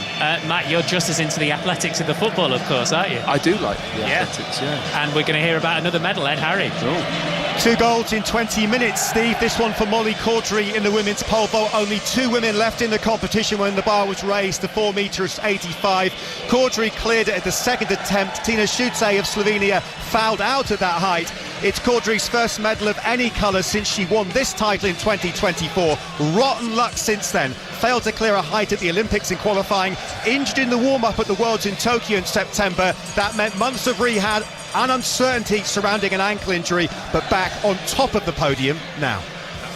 Thank you, Ed, and there's more coverage on BBC Two. Really striking image that we've just had here at Wembley Stadium, where we had Bernardo Silva in front of us doing some interviews on television right toward the twilight of his career, and standing next to him, Nico O'Reilly, speaking to the world's media. Before the game, we were down pitch side, and the big spider camera sort of appeared hovering above young Max Dowman of Arsenal. Well, now Nico O'Reilly is the young English player who is getting all of the attention. Seems ancient in comparison to Max Dowman.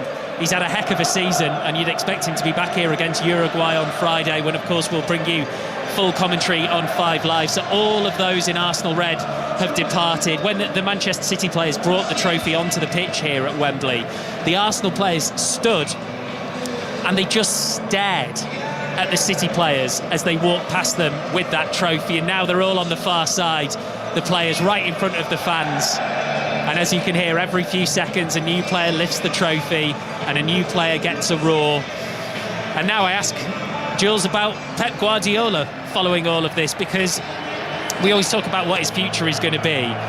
You would have thought, watching him at times during this final, that it was his first ever final. That's how into it he was. I mean, he went... Matt perfectly described it. Absolutely. Mourinho-esque. Yeah, you're right. I don't remember having seen him many times like that, really. And maybe it's because it's Arsenal and because he knows that psychologically this could have an impact on the title race. Maybe because it's Arteta. We were watching him with Deno now. We can't really see from here his daughter or his wife maybe on the pitch with him. She was in the stand. I saw her coming down to join the celebration. And Manel, who is his right-hand man, the water polo Messi, by the way, if you don't know the story. It's one for another time. But Guardiola is just, when we thought that maybe this City team was lacking something, and we said that pre-match, they haven't really been that great this season. They had a few games there really good, but overall it's been a little bit underwhelming for what we've been used to with City and Guardiola. And then this afternoon, in the second half, they just turn it on like the old days, like the old great City teams, like the treble City team, like the Centurion City team. And I think they deserve a lot of credit for the way they prepared for this game. Again, for the decisions that he made. He was very reluctant this season to play Doku and Haaland and Cherki together, let alone with Semenyo, in terms of balance tactically of this team, especially in defensive transitions. And yet, today they did it, and they did it really well, especially in that second half when they opened the game up. And I'm not trying to say, Matt, that it tells us something. Oh, Pep was so exuberant, maybe he's staying. Or Pep was so exuberant, maybe means absolutely nothing. But it was interesting, and it was. I think it's kind of nice to see that even somebody who has won everything seemingly 3 or 4 times over is still that elated by a moment like that. Does that ever get tiring though, Steve? I'm not sure it does. I think people that are in that industry, but when you give what he's given, it's your life. At the end of the day, you want to do the jobs that these guys do. You get time for nothing else. It's all consuming every day of the year, never stops. So when you then get a moment like this, it's like somebody's popped a cork out of a bottle and it just comes out of you. All those hours on the training pitch, watching videos, trying to develop players individually, giving feedback, managing your staff, managing upwards, all of the things they have to do to get to this place. You then get those moments, and that's what you're doing it for. So we saw that. And whether or not you're starting out as your first win at Wembley, or it's your, I don't know how many John said, 19th trophy. Then I don't think it gets boring, and I think we saw that with him. He's so hungry to still win, and he wouldn't be the manager and coach that he is unless he had that kind of mindset. I always remember thinking of Sir Alex Ferguson in his later years, and I remember often watching him when they won the League Cup and thinking, it feels like his celebrations are over the top for Alex Ferguson. You know, he's won another League Cup. But I think what we see here is similar with Guardiola in that they've won so much, but it's so addictive to win. That's what they're doing this for, is to win trophies. And there's also that feeling, I think the older you get, they probably think, well, it's not guaranteed that there's going to be another one. So therefore, I'm going to make the most of this, because this is what it's all about. And after the FA Cup tie at Newcastle the other week, he actually made the point, says, you guys, you think the title race is over, don't you? And he was quite dismissive towards the media and that sort of like, oh, it's Arsenal's title now. He'll feel as if now he has delivered that psychological blow. They're 9 points behind, they've got a game in hand, they then play them in, 27 days' time at the Etihad. That gap then could be down to 3 points, so he will still think this title race is very much... They've only got Liverpool in the Cup and Chelsea. Before that game, Arsenal have got 4 games, so they've got 2 Champions League ties in between that as well. I mean, that for me, Deno, is huge. Yeah, Arsenal have got Southampton away, Sporting then away, and then at home, and in between Bournemouth. So they've got to play. That's what I mean. 2 more additional games before City. They'll have a free week, City. It's a big difference, isn't it? This time of year is a big difference. And the worst thing, I think, for City, worst, when I say worst, it's not that bad, but for the positive that I mentioned earlier for Arsenal to go away on international duty now, I think for Guardiola and City, you probably would want a game in 3 days, because that momentum now of this win, everything, the celebration, the communion with your fans, all your squad together, everything, you probably would want it for a bit longer. And yet tomorrow at training, I mean, I think they will have a few days off for the ones who are not on international duty, Guardiola and his staff as well. But when they come back on, I don't know, Wednesday, it will feel weird at the training ground. They've won the League Cup, but nobody's really there now for the next 10 days or so. And again, they will pick it up from there, but it would have been better for them probably to be able to keep that momentum going. Nico O'Reilly can certainly have a drink tonight. He's got the week off before he links up with England next Saturday. It's turning into a Super Sunday in Poland, Ed Harry. You said it, Steve. Gold for Kigley Hodgkinson, front-running to victory in her 800 metres. A procession as she broke the championship record. Doing all of this barely a month after smashing her event's world indoor record. Surely now the Olympic champion will target the outdoor world record this summer. That has stood since the early 1980s. 3 golds in an hour for Great Britain, as you say, comparable to Ennis, Farah and Rutherford at London 2012. A super Sunday.